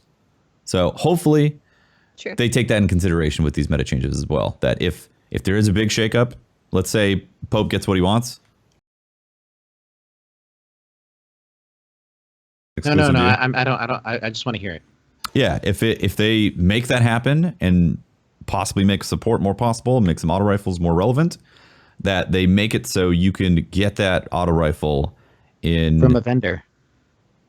Well, vendor, sure, it's possible. They've done a lot better with their vendor weapons, like Palindrome, and Last Ditch was a good shotgun before Matador came. So it seems like they used to randomly roll it, and now they take more consideration, right? It seems seriously, like it does seem like it, yeah. Mm-hmm. Yeah, Patrick, you got something you want to talk about? Did we? I think there was still one more point that we kind of glossed. Oh wait, no, yeah, we talked about it. Never mind, the special ammo changes, which we don't, vague as hell, and we don't really know what it is. But I do know what one good thing is. Not my ability to pull up this ad copy reading. Jesus, where the hell is it? It's amazing you have to pull it up. Every There's single such a high with the cat story, man. It's just been a I know. Like a plummet. If I pull, I just have it from Google Docs, and if I leave the Google Docs page up too long, it like goes away. Like whatever. Because no doubt you've heard about these wild mics and headphones that we're using. They're just some of the iconic gear that Blue creates. Blue's award-winning products are the driving force behind professional musicians, internet creators, and countless elite gaming teams and Twitch streamers. Their Yeti USB mic is the internet's most popular microphone, and their Mo-Fi and Lola headphones deliver an insane sound and a very personalized fit. Blue offers everything you need to completely immerse yourself in the ultimate gameplay experience. Learn more about Blue at bluemic.com. All right, we got some Twitter questions today. We got a ton of them. We don't have a whole lot of time, so let's try and rapid fire these things. Rapid fire is super fun. We suck at rapid fire. You do, Chris but says, I find it good. If Snoop Dogg offers to hang out, do you say yes? Yes, absolutely. Let's do. Yes. Obviously. Yeah, sure. I'm going to pass by these ones that were specifically addressed to Cozmo. Ash Matheson says, what makes you smile in Destiny? Your mom. I don't know. Hey, that was rapid fire. That was your answer. That was it. Headshots and stuff. Sniping. Headshots. Get a new gear. Love it. Love getting new Throwing gear. knife headshots. They always make me smile. Getting stuff that other people are looking for, and Of course, that would be your answer. Oh my god. Watching. I feel with joy, and I'm like. Watching the thing I love the best is like laughing my ass off with a bunch of friends. It's like the cooperative aspect of Destiny is unlike anything I've ever played, and that's what makes me smile in Destiny the most. Yeah. Subcult 619 says, what hidden gems can you get from Petra's bounties, and what's the likeliness of her getting new gear? Getting new gear is her armor. Slim. Her armor looks really good on a warlock. I have a full set. Her armor is beautiful. Yeah. Yes. Yeah. Like you do no shader with the full armor. It's mint. Her ship is available now too, right? It's one of my favorites. It's the one I use all the time. I don't think she's gonna get new stuff though. By the way. No, she's not getting new stuff. No, I'm going to That's go not with a big happening. fat no. Michael Fitzgerald says, will the SRL emblems and shaders be available in any way, shape, or form? Played a ton of SRL, but still missed a few. Probably Good not. question. Yeah. Probably not. Probably not. Probably not. They are SRL. I bet they will. Do you I mean, think? Crimson Days stuff came back. Like everything seems to come back eventually. But I feel like the SRL stuff was like really specific to SRL. Like in the emblem, it has SRL in it, whereas Crimson Days was like it's a chocolate ghost, or you know. I wouldn't be surprised if SRL comes back. I mean, it'd But be in great. Destiny 2? No, in Destiny 1. Meaning it's going to get postponed in 2018. Brian, you don't do it. Don't say that kind of stuff, Brian. James Listug. How about asking about increasing vault space? Moving on. Design Angry. Good question. Had to get it in there, Brian. That was specifically addressed to Cozmo. Design Angry says, who does the illustrations for the promo graphics? Love them so much. We do too. We work with Ash, who is a phenomenal illustrator. I link her stuff all the time through my Twitter. If you wanna know how to get a hold of her, just message me at Pope Bear on Twitter, and I'll link you to her. Unfortunately, she. What the fuck are you doing? We can't share her name. Everybody is going to start using her. Then we're not going to be able to get time with her. Like, what are you doing, man? Well, here's my point, man, is that people have been digging her stuff, and she's booked. She's so booked right now. She's not taking commissions anymore.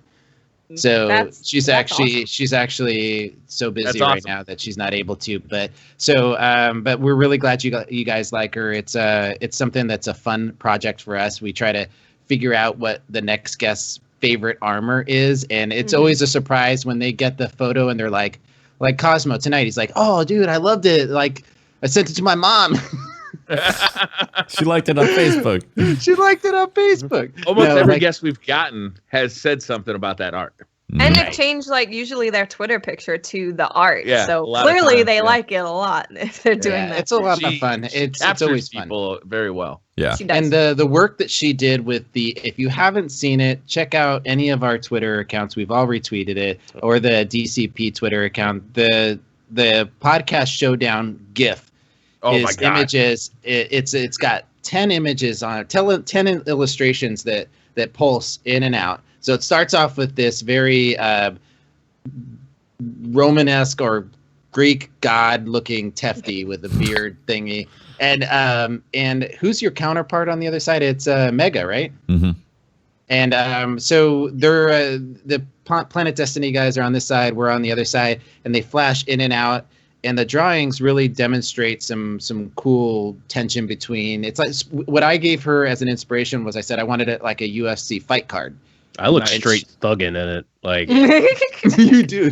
I know. It's like she has me in a beanie and my beard. I look. Oh wow, yep. Yeah, that's good. My kids are teenagers, and like teenagers, think that everything I do is the least cool thing you could possibly be doing at any point in time. Sure. But I showed them that, and they were genuinely impressed. Like that thing is cool. They're like, "You're all right, Dad." They didn't go that far. Let's not get crazy. But yeah, if you guys want to find her art and possibly see if she's available for commissions, Ash Davies on Twitter. It's at AR_MCD.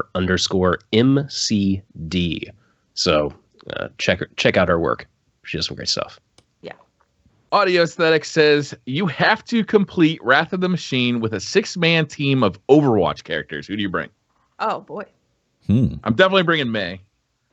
I'll bring Mercy because I mean, freaking, heals for days. Yeah. Resin everybody. Anna, because that's basically all I play now.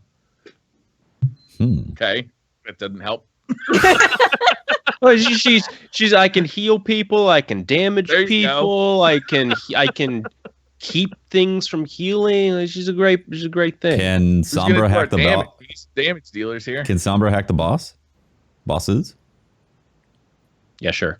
Okay, that's good, right? Hack the bosses so they can do whatever they do. And then they can't do their damage dealing thing for a certain amount of time. There you go.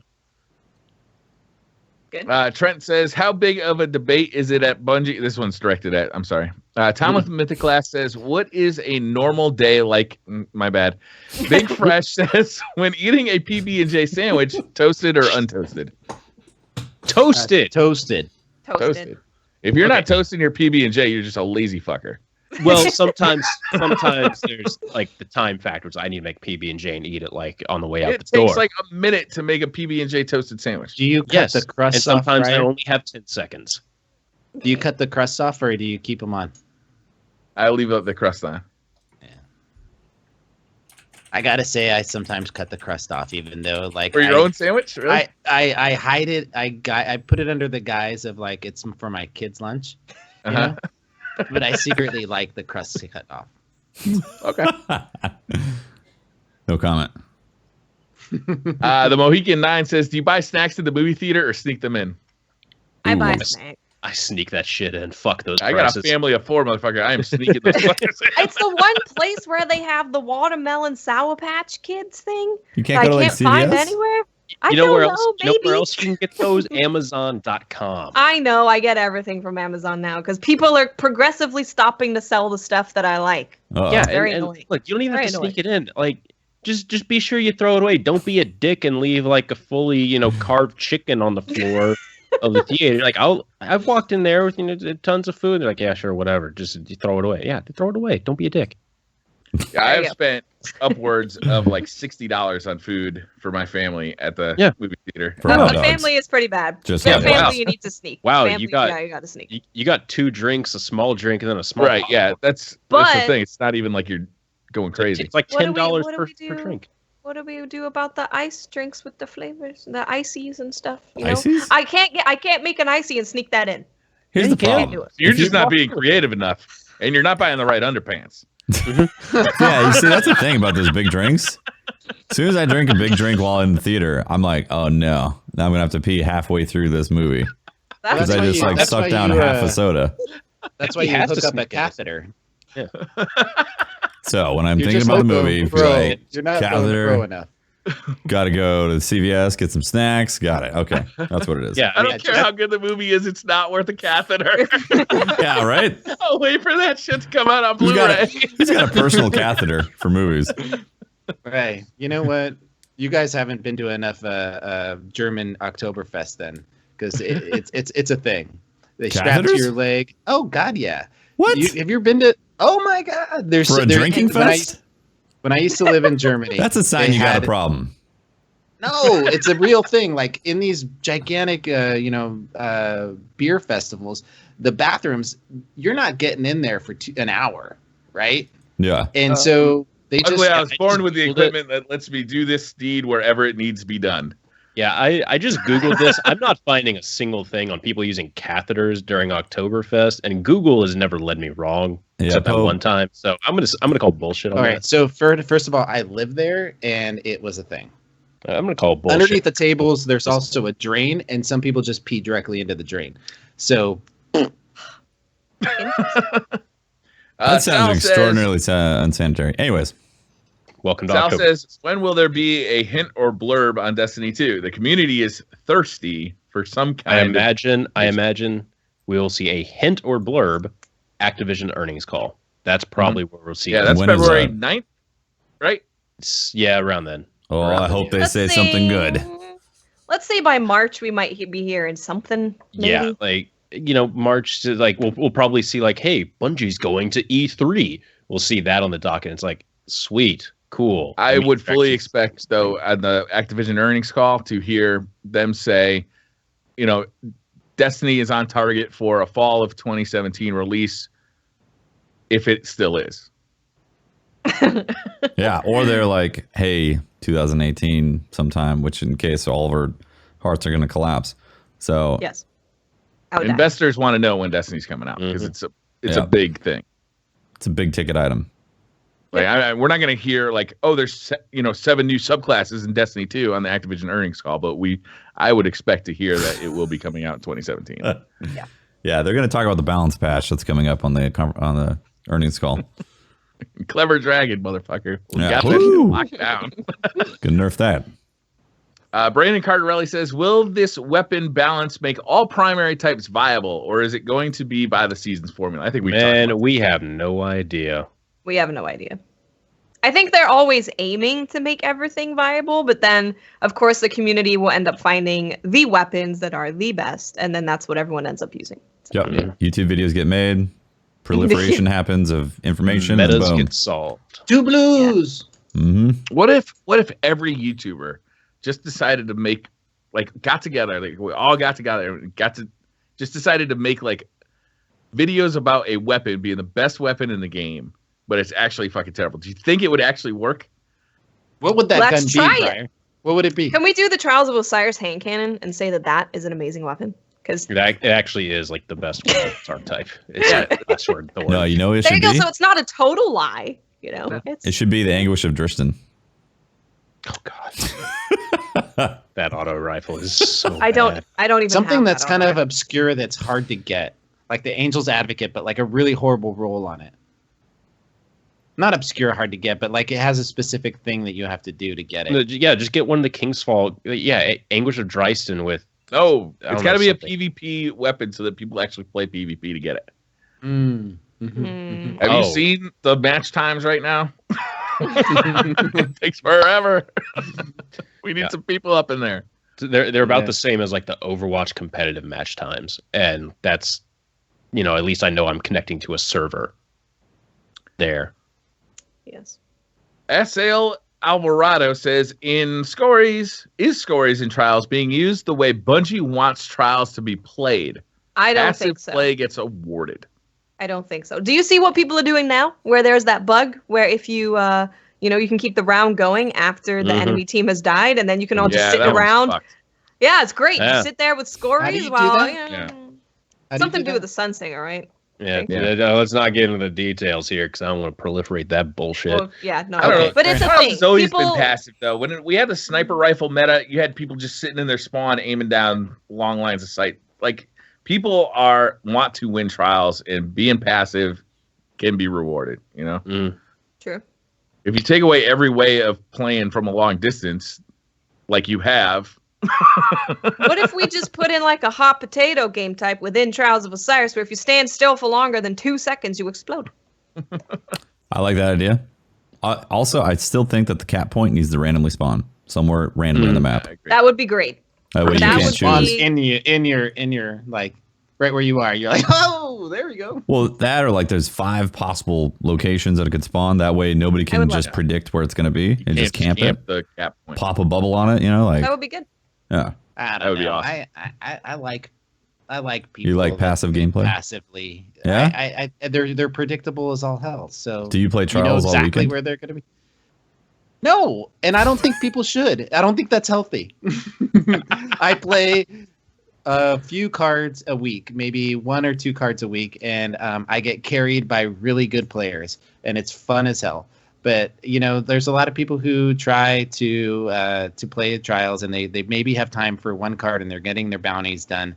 But yeah, no, I don't think it's healthy to play Trials all weekend.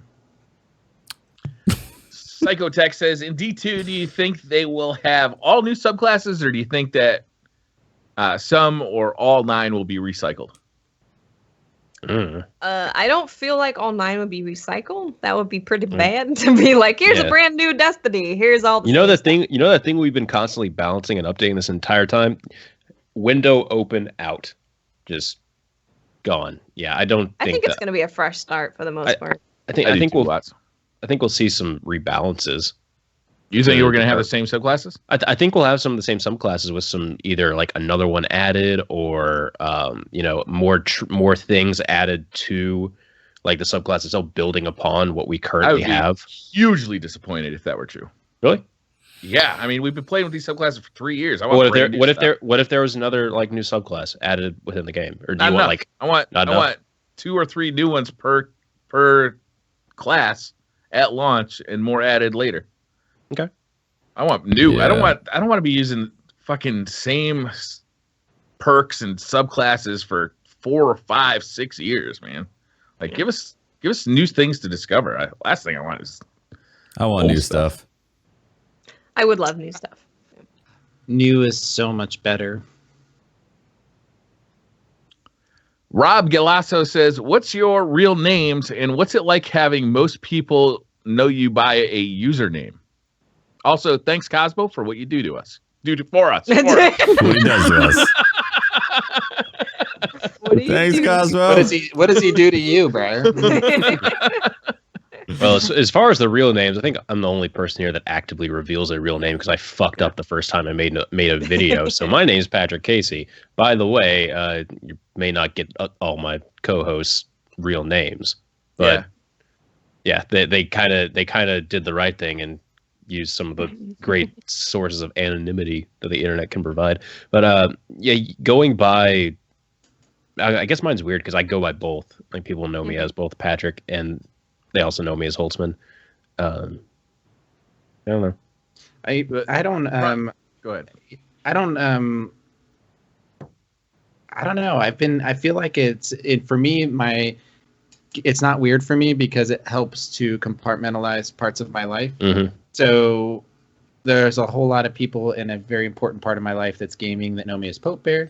And it's good to, because I have a problem when I meet people, like always remembering people's names and faces and stuff like that. It's difficult for me. And so finding somebody that I meet and they're like, hey, Pope Bear, it's like I can immediately kind of compartmentalize who they are. Yeah. And then my working world is the people know me by my real name. And it's not that it's a secret. It's just that I like to keep them separate. My biggest thing is just protecting my family. Is when I think this is lessened somewhat, but you used to hear a lot about swatting and doxing people. I think it's lessened somewhat, but it still scares me, and it scares me what might happen to my family. Like if somebody thought it'd be funny to swat me while I'm live streaming, and one of my family members got hurt because of that, like that guilt would fall on me. So that's why I try and keep that stuff as private as I can. I don't know how successful I'm going to be for how long, but it's very scary to me that because I've decided to do this, something bad could happen to my family. Just never show the outside of your house ever. Yeah. If anybody DMs me with $50, I'll give you Briar's real name. Damn it. Oh, sorry. I meant to mute Briar. My bad. If you DM me $25, I'll give you Briar's. I'm undercutting the competition. Damn. My name is actually Teft. So It is. GG. Yeah. My middle name. That's not your real name, then. What, Tefty? I mean, like, it's true. It's like it's family name. So I guess I'm in a similar spot as Briar. Like, I've had experiences with people stalking or following me home and stuff like that. Not from the internet, but I've experienced stuff like that out in the world. And I wouldn't want to, I don't want to publicize a name, put it out there, and have people be able to find me super easily. So if people find out, then, it's not a huge deal. But I don't want to just have it out there for everyone to just come across super, super easily. And it's super weird when people call me by my real name, because not many people do. Not many people do. Mike169 says, with Halo Wars 2 right around the corner, do you think we'll see a Destiny Wars in the future? Different developer, man. Yeah. No. I'm going to say no. Halo Wars wasn't developed by Bungie, right? That was a deal with Microsoft Studios. Yeah. While Bungie was still owned by Microsoft. I don't think it's the same Bungie. It's definitely not owned by Microsoft. Bungie's not owned by Microsoft anymore. I can't see him. The original developer was Bungie and I think Ensemble Studios and Robot Entertainment. So there are multiple developers on it. I think Halo Wars is actually closer to what Halo was originally supposed to be, like that top-down RTS for a while there. It was kind of like third person. It was really weird what Halo was originally supposed to be, and then it kind of evolved and evolved. Have you ever seen that NVIDIA ad for Halo? Mm-hmm. That is really weird. Yeah, like there's also the old Mac. No, like old. Okay. There's also like the old one from Mac. There's a Mac one with original Halo on there, and like that showed Master Chief running around. Like you see the Halo ring, and there's the battle music going on, but it looked rough. It looked like it was built on like the Quake engine.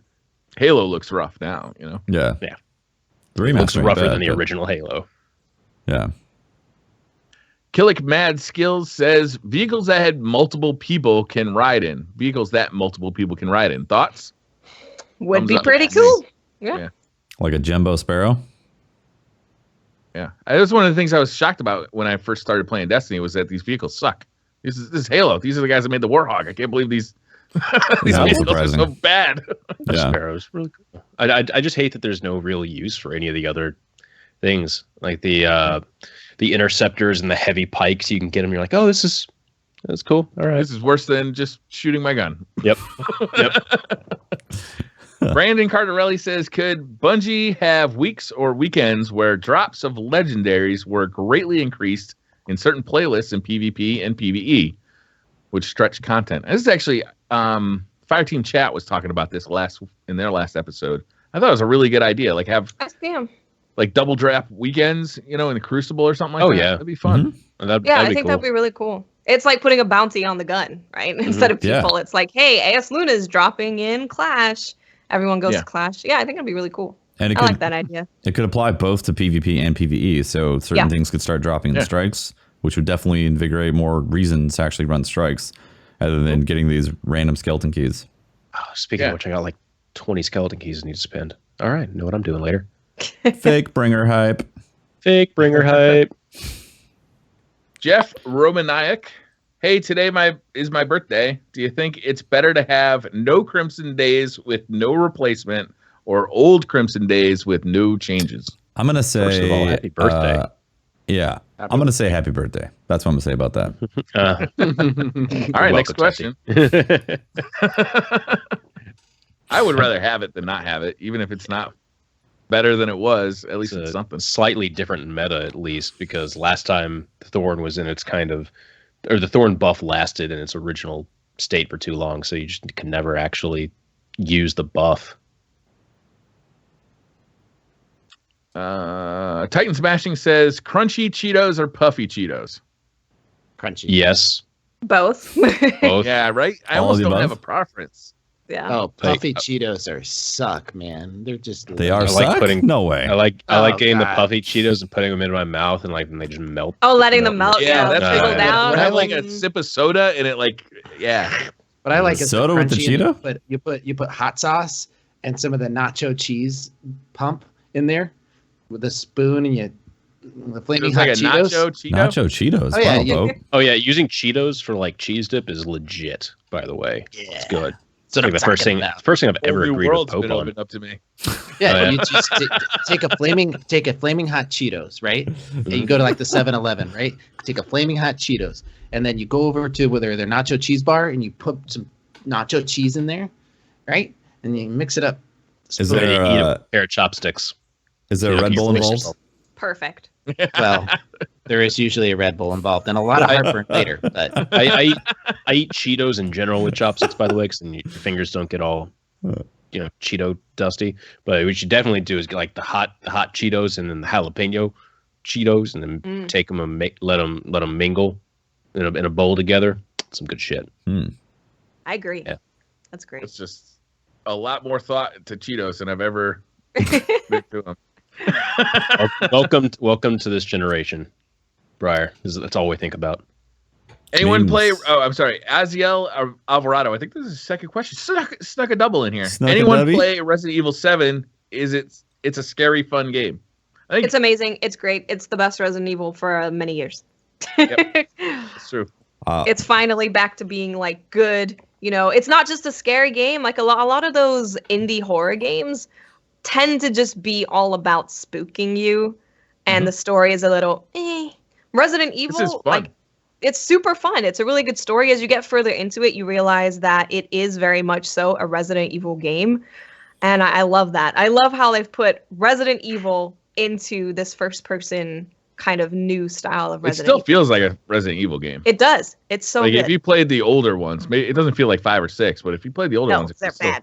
And I love how I generally got some laughs out of some of the stuff the characters say in this game. Yeah. Oh It's yeah. hilarious. Yep. Like there's some real personality in this game. Have both you guys finished it? Not yet. I haven't. So Briar, you finished. Okay, yeah. My playthrough was about 11 hours on normal, and now I'm playing it on Madhouse, and it is a awesome survival horror game. It's really well done. The whole ambiance and experience is horrifying, but at the same time rewarding to go through and like solve the puzzles and figure out how to get past certain areas.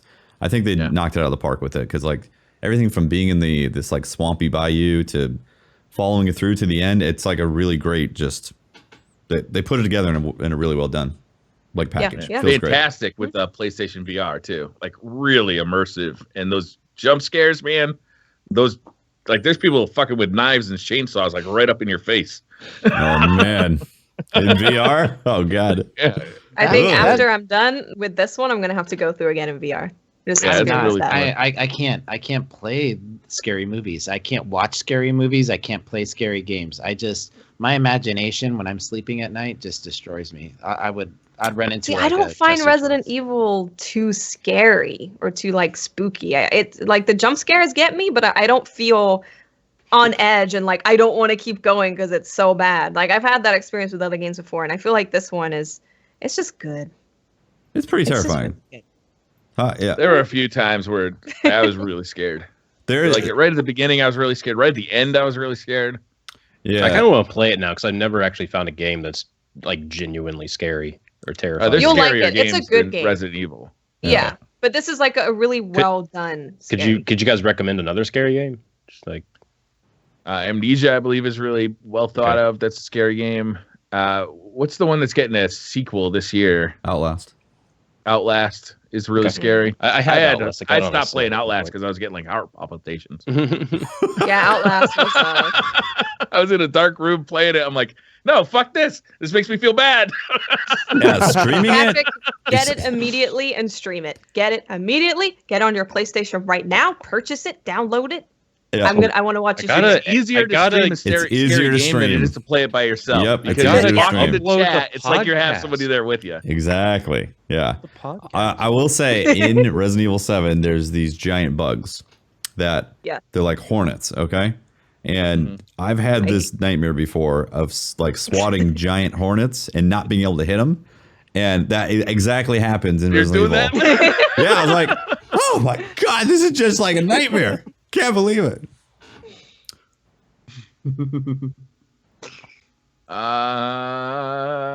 How many more of these want to do? You want to do three more? Yeah, 3 more sounds fine.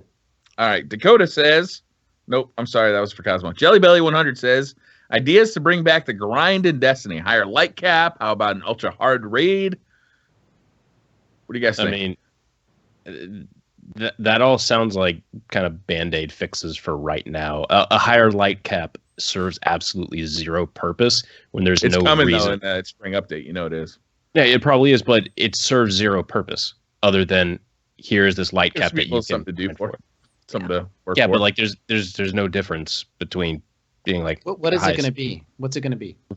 420. Like doesn't matter what it is. 420. 420. It better be 420. They should do. Better be 420. 420, Mm. Brah, I gotta get 420. Exactly, 420. That would be good. I don't know, things like RNG, super hard raids. It's really cool, but people barely really do raids right now. Anyway, look at the number of completions that you have. A hard mode raid is only going to serve for the people that are already clearing raids and stuff that actively try to do that. I think they need to introduce a playlist, whether it be strikes or story mission or something like that, that actually requires the max light level and have rewards that can only be got or from end game rewards that only drop in that playlist. So you have to hit max light before you even enter the playlist, and then there's specific rewards that you can get from that. So there would be a reason to hit the max light level, because right now, again, like I said, there's no reason. And then there's actually rewards that can be associated with, oh, that's a max light level reward that you can only get because you're max light level. It's an interesting idea for sure. It actually gives you a reason to get to max light, which, like you said, doesn't currently exist. Have no reason right now. Yeah, I like it. Yeah, I've had no motivation to hit max light for like, I don't even think I did in the Taken King. I didn't either. I think the first time I hit like max light for the Taken King light was when the April update came out. And then the first time I hit April update max light was when Rise of Iron came out. Like, I just don't care. It's like, it doesn't matter if I'm 388 or 400. I'm like just as effective. Yeah, the thing right now is like, say they up the light level to like 420 or 430 or whatever. Whatever it gets updated to, whatever the current light level is right now, like the highest, that's what the content is going to be balanced around. So it's like, if we can already complete it now, then the only reason that we're making it higher is just it's just a number to work toward. Yeah. Some people, it's a carrot on a stick that some people will get on board with and some people won't. There's a really good. I'd rather have like a tangible reward that is earned through play. Last week I talked about like 500 kills with a weapon would get you an ornament. Like, I think something like that would be really kind of drive you to keep playing. I completely agree with that. I think, and it's super easy to well, I'm not going to say it's super easy to implement into the game, but it doesn't require like a huge switch up of things, because it's, reaching 500 kills, like you said, or reaching however many lighthouse completions or how many raid completions, and you get an emblem or you get, something cosmetic. I think that's really good. It's not a huge thing, but it keeps you wanting to play that same thing to get the exclusive emblem. It shows something off that completion that you have. It's I want more stuff like that. There's a really good conversation on Twitter that Dado posted a opinion, and a lot of people weighed in on it, and it fleshes out some really good conversations regarding this. So I linked it in chat. If you're interested in reading more about it, please check it out. Omar Cardoza Jr. says, why have the lighthouse hand cannons always been garbage? I think the very first one was good. It was in like the medium impact archetype. Then ever since then they've been garbo. Yeah, it was good at a time when legendary hand cannons, like, nobody used them. Yeah, because it was solar though, or you could get a solar version, which was good for PvE content. Yeah. It's just like that one archetype has really served no purpose ever. Yeah. Because everything else is like the medium archetype of the hand cannons is better. I don't know. The current one is pretty good for PvE. Like, it's fun to use. It's got Firefly and explosive rounds, right? I believe That's so. right. And theoretically can kill faster than like an AS Luna, but you have to hit 2 headshots. Yes. Dap says, do you believe the movement system in Destiny needs reworking? i.e. No. Titans being fastest in tanks. No, not really. Not Like particularly. I understand. It is very odd that Titans are kind of like the fastest over, flat ground distances. Straight distances, yeah. They're with warlocks and then hunters. But no, I feel like each class has a very unique style of movement. And while, yes, Titans are the fastest over flat distances, PvP isn't a flat space. There's a lot of interesting things that each class can do. Like hunters are basically the best at vertical movement. Warlocks are best can float off the map into their death. Oh yeah, they can't jump up. They can glide down exceedingly well to their death. The float. Yeah, so like the movement is interesting. Yes, it just depends on what you would mean by rework.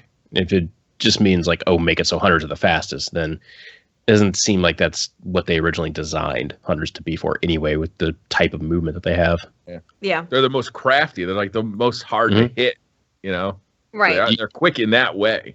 You can bait people into like an engagement in PvP where you jump forward and then they're like, oh yeah, he's jumping forward, and you bring out your shotgun, then you jump backwards because of double jump. Like they have very quick movement like that. It would be nice to see. I'm sorry. Go ahead, Watts. I was gonna say, I think for Destiny 2 or any further Destiny, I would just like to see more focus on, okay, I play this class because my playstyle is this. Like more separation between what each class does, so you can be like, I'm definitely a hunter because this is how I like playing. I would like to see more of that. That's what I was going to comment on. I have no problems with Titans being able to Titan skate if you chose agility over armor. If it was that is weird. So you can. I did a test with my son. I put on all agility, and I put on Dune Marchers, and I put on the Mida, just for shits and giggles. Everything I could possibly do to speed up my Titan. Agility doesn't increase. You don't want it. FYI. It's the opposite. You want the max armor because with agility you'll go up. So you don't want to spec for agility. No. You're misunderstanding me. I spec the Titan to run on the ground, right?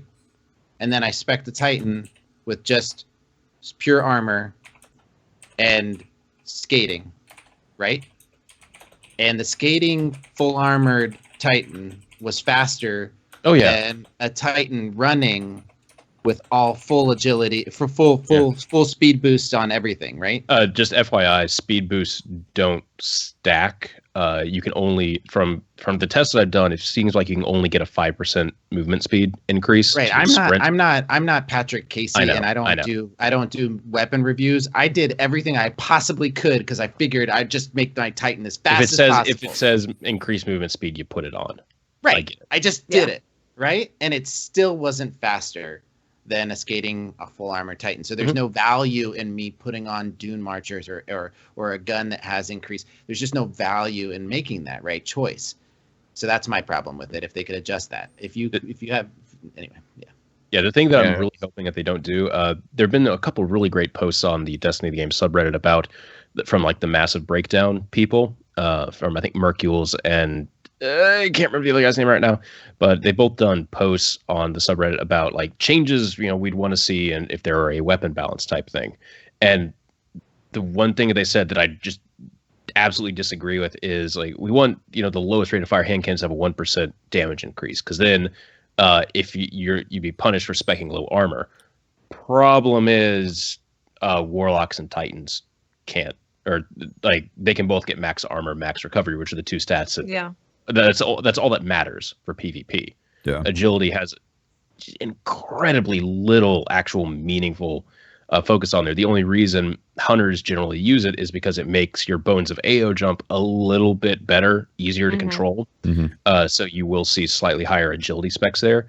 That hunters are kind of like actively punished. You can either get high armor or you can get high recovery. You can't have best of both worlds. So that's one change that I would is Kit. Kutcha, I think that did the other one, but yeah, both of the things I would hate to see that, because then that just kind of small rant. I've never really liked the armor recovery and agility specking on each class. I don't think there's enough of difference enough of there's not enough to go one way or the other. Yeah, there's not enough difference. And then things like agility, it's like, okay, well, maybe I'll run faster. Agility doesn't increase run speed; it only increases general movement speed and it should, general jump. Yeah, it needs to. There needs to be a reason to spec for agility. Mm-hmm. You know, that was a surprising failure in Destiny. I don't think that they didn't plan for it. Look at the design. You look at the design, what they had, and how people are using it today. They definitely didn't plan for the things that have been discovered in 2.5 years later. Like we know Titan skating is something that was discovered by the community. They've been very open about talking about that, which is really cool. But look at their map design. I think that's one of the biggest key things to look at, because map design right now that we're seeing for PvP, it doesn't feel like it actively takes all the movement in the game into account. Mm-hmm. Well, that's not fair, because they try and give us bigger maps that I know. And we bitch about it constantly. That's true. It's like, look at, I don't know. I might just save that for another video, try to make a coherent thought process on it. But it feels like the map design just has never really evolved the way the players have evolved to take advantage of movement into the game, if that makes any sense. Like, we're still seeing I know what you're saying. Three-lane structure maps, some wide open spaces, longer sidelines we're seeing it take, look at the weapons that get used and everything, but the movement seems to be kind of like an afterthought in a lot of the maps. It's one of the weird reasons why Rusted Lands and Widow's Court are two of the most balanced maps overall for movement, because there's slightly varying levels of running planes, engagement heights, how you can approach just about any engagement area from multiple areas at multiple engagement heights. Whereas a lot of the other maps have like centralized, this is where here's your corridor to approach an area. Like the Trials map last week, Floating Gardens, every single area was approached by a corridor that you could jump high, but you're going in through that corridor. So I don't know, just a thought I had on it. Sorry, what was the original topic? Last question comes from JV. Yo, why so much Warlock hate from all you guys every week? Feels bad, man. Because Stormcallers. Okay, moving on. Before that, Sunsingers. Yep. I don't hate Warlocks. I play Warlock all the time, actually. Me too. It's just like kind of a fun joke. Yeah, all of us play it, and it's seriously all in jest. It is. Yeah. It's all a joke, a running joke, just like how Warlocks are a running joke. Podcast showdown, I will be using a Voidwalker Warlock. And I'll be a Stormcaller. There you go. There you go. You got your representation. Yeah. Yeah. There's no rational reason to hate Warlocks. It's like making Canadian jokes. There's no rational reason to make a Canadian joke. You make the joke because it's a dumb thing to say. Like that's the joke. So making fun of Warlocks, that's how I feel about Warlocks. I think it's funny because the people that are really passionate about Warlocks get so offended by it that it's easy. It's like fun to poke at them, and then they get all Warlocks. So yeah, I mean, we had a lot more questions, but we just ran long. So sorry to everybody who didn't get their question answered. Resubmit it next week, and we'll try again. But thank you for submitting the questions. I really like that part of the podcast. Yep, absolutely. Thank you, everyone, for tuning in this week. We had Cozmo on earlier. I think we had a great time with him. Sorry we didn't press him for exclusive access to Destiny 5. That he had never. What was that moment that we thought we were going to get Destiny 2 info? We thought we were going to get it. One small moment. The current project that we're working on. Oh, the thing we know. Okay, never mind. All right. Thank you, everyone, for tuning in. This was the 17th episode of Destiny Community Podcast. You want to find more of me? I am at Holtzmann_YT on Twitter, and you can come yell at me and talk about which goes first, milk or cereal. I'm Briar Rabbit. You can find me on Twitter at the Briar Rabbit. You can find me on YouTube on the Briar Rabbit channel, or streaming on Twitch daily at 1 p.m. Eastern. I am Tefty Teft. You can talk to me at Teft on Twitter. Catch the streams I do on twitch.tv/Tefty Teft, which I start at 6 p.m. Pacific time, typically. And I have a YouTube channel of archives as well. And I'm Miss 5000 Watts. You can find me on Twitch, Twitter, and YouTube at Miss 5000 Watts. And this has been Poke Bear, and you can always find me on Twitter or hanging out with these guys and their streams and stuff. But also don't forget about the Destiny Community Podcast Showdown happening Saturday. At 10 p.m. 10 a.m. 10 a.m. Pacific 10 a.m. Pacific Standard 1 p.m. Time. Eastern. 1 p.m. Eastern, over on the Guardian Con channel. We'll all be streaming on our own channels, including I will be streaming on mine, which I didn't know I had one. So it's exciting. And they'll be using all those for a really fun event. Make sure you come out and support your favorite streamers and raise money for St. Jude's. Yay. Yep. All right. Thank you everyone for tuning in. We will see you next week. Bye-bye. Bye. Bye. Bye. What's the timestamp on that? 2:26.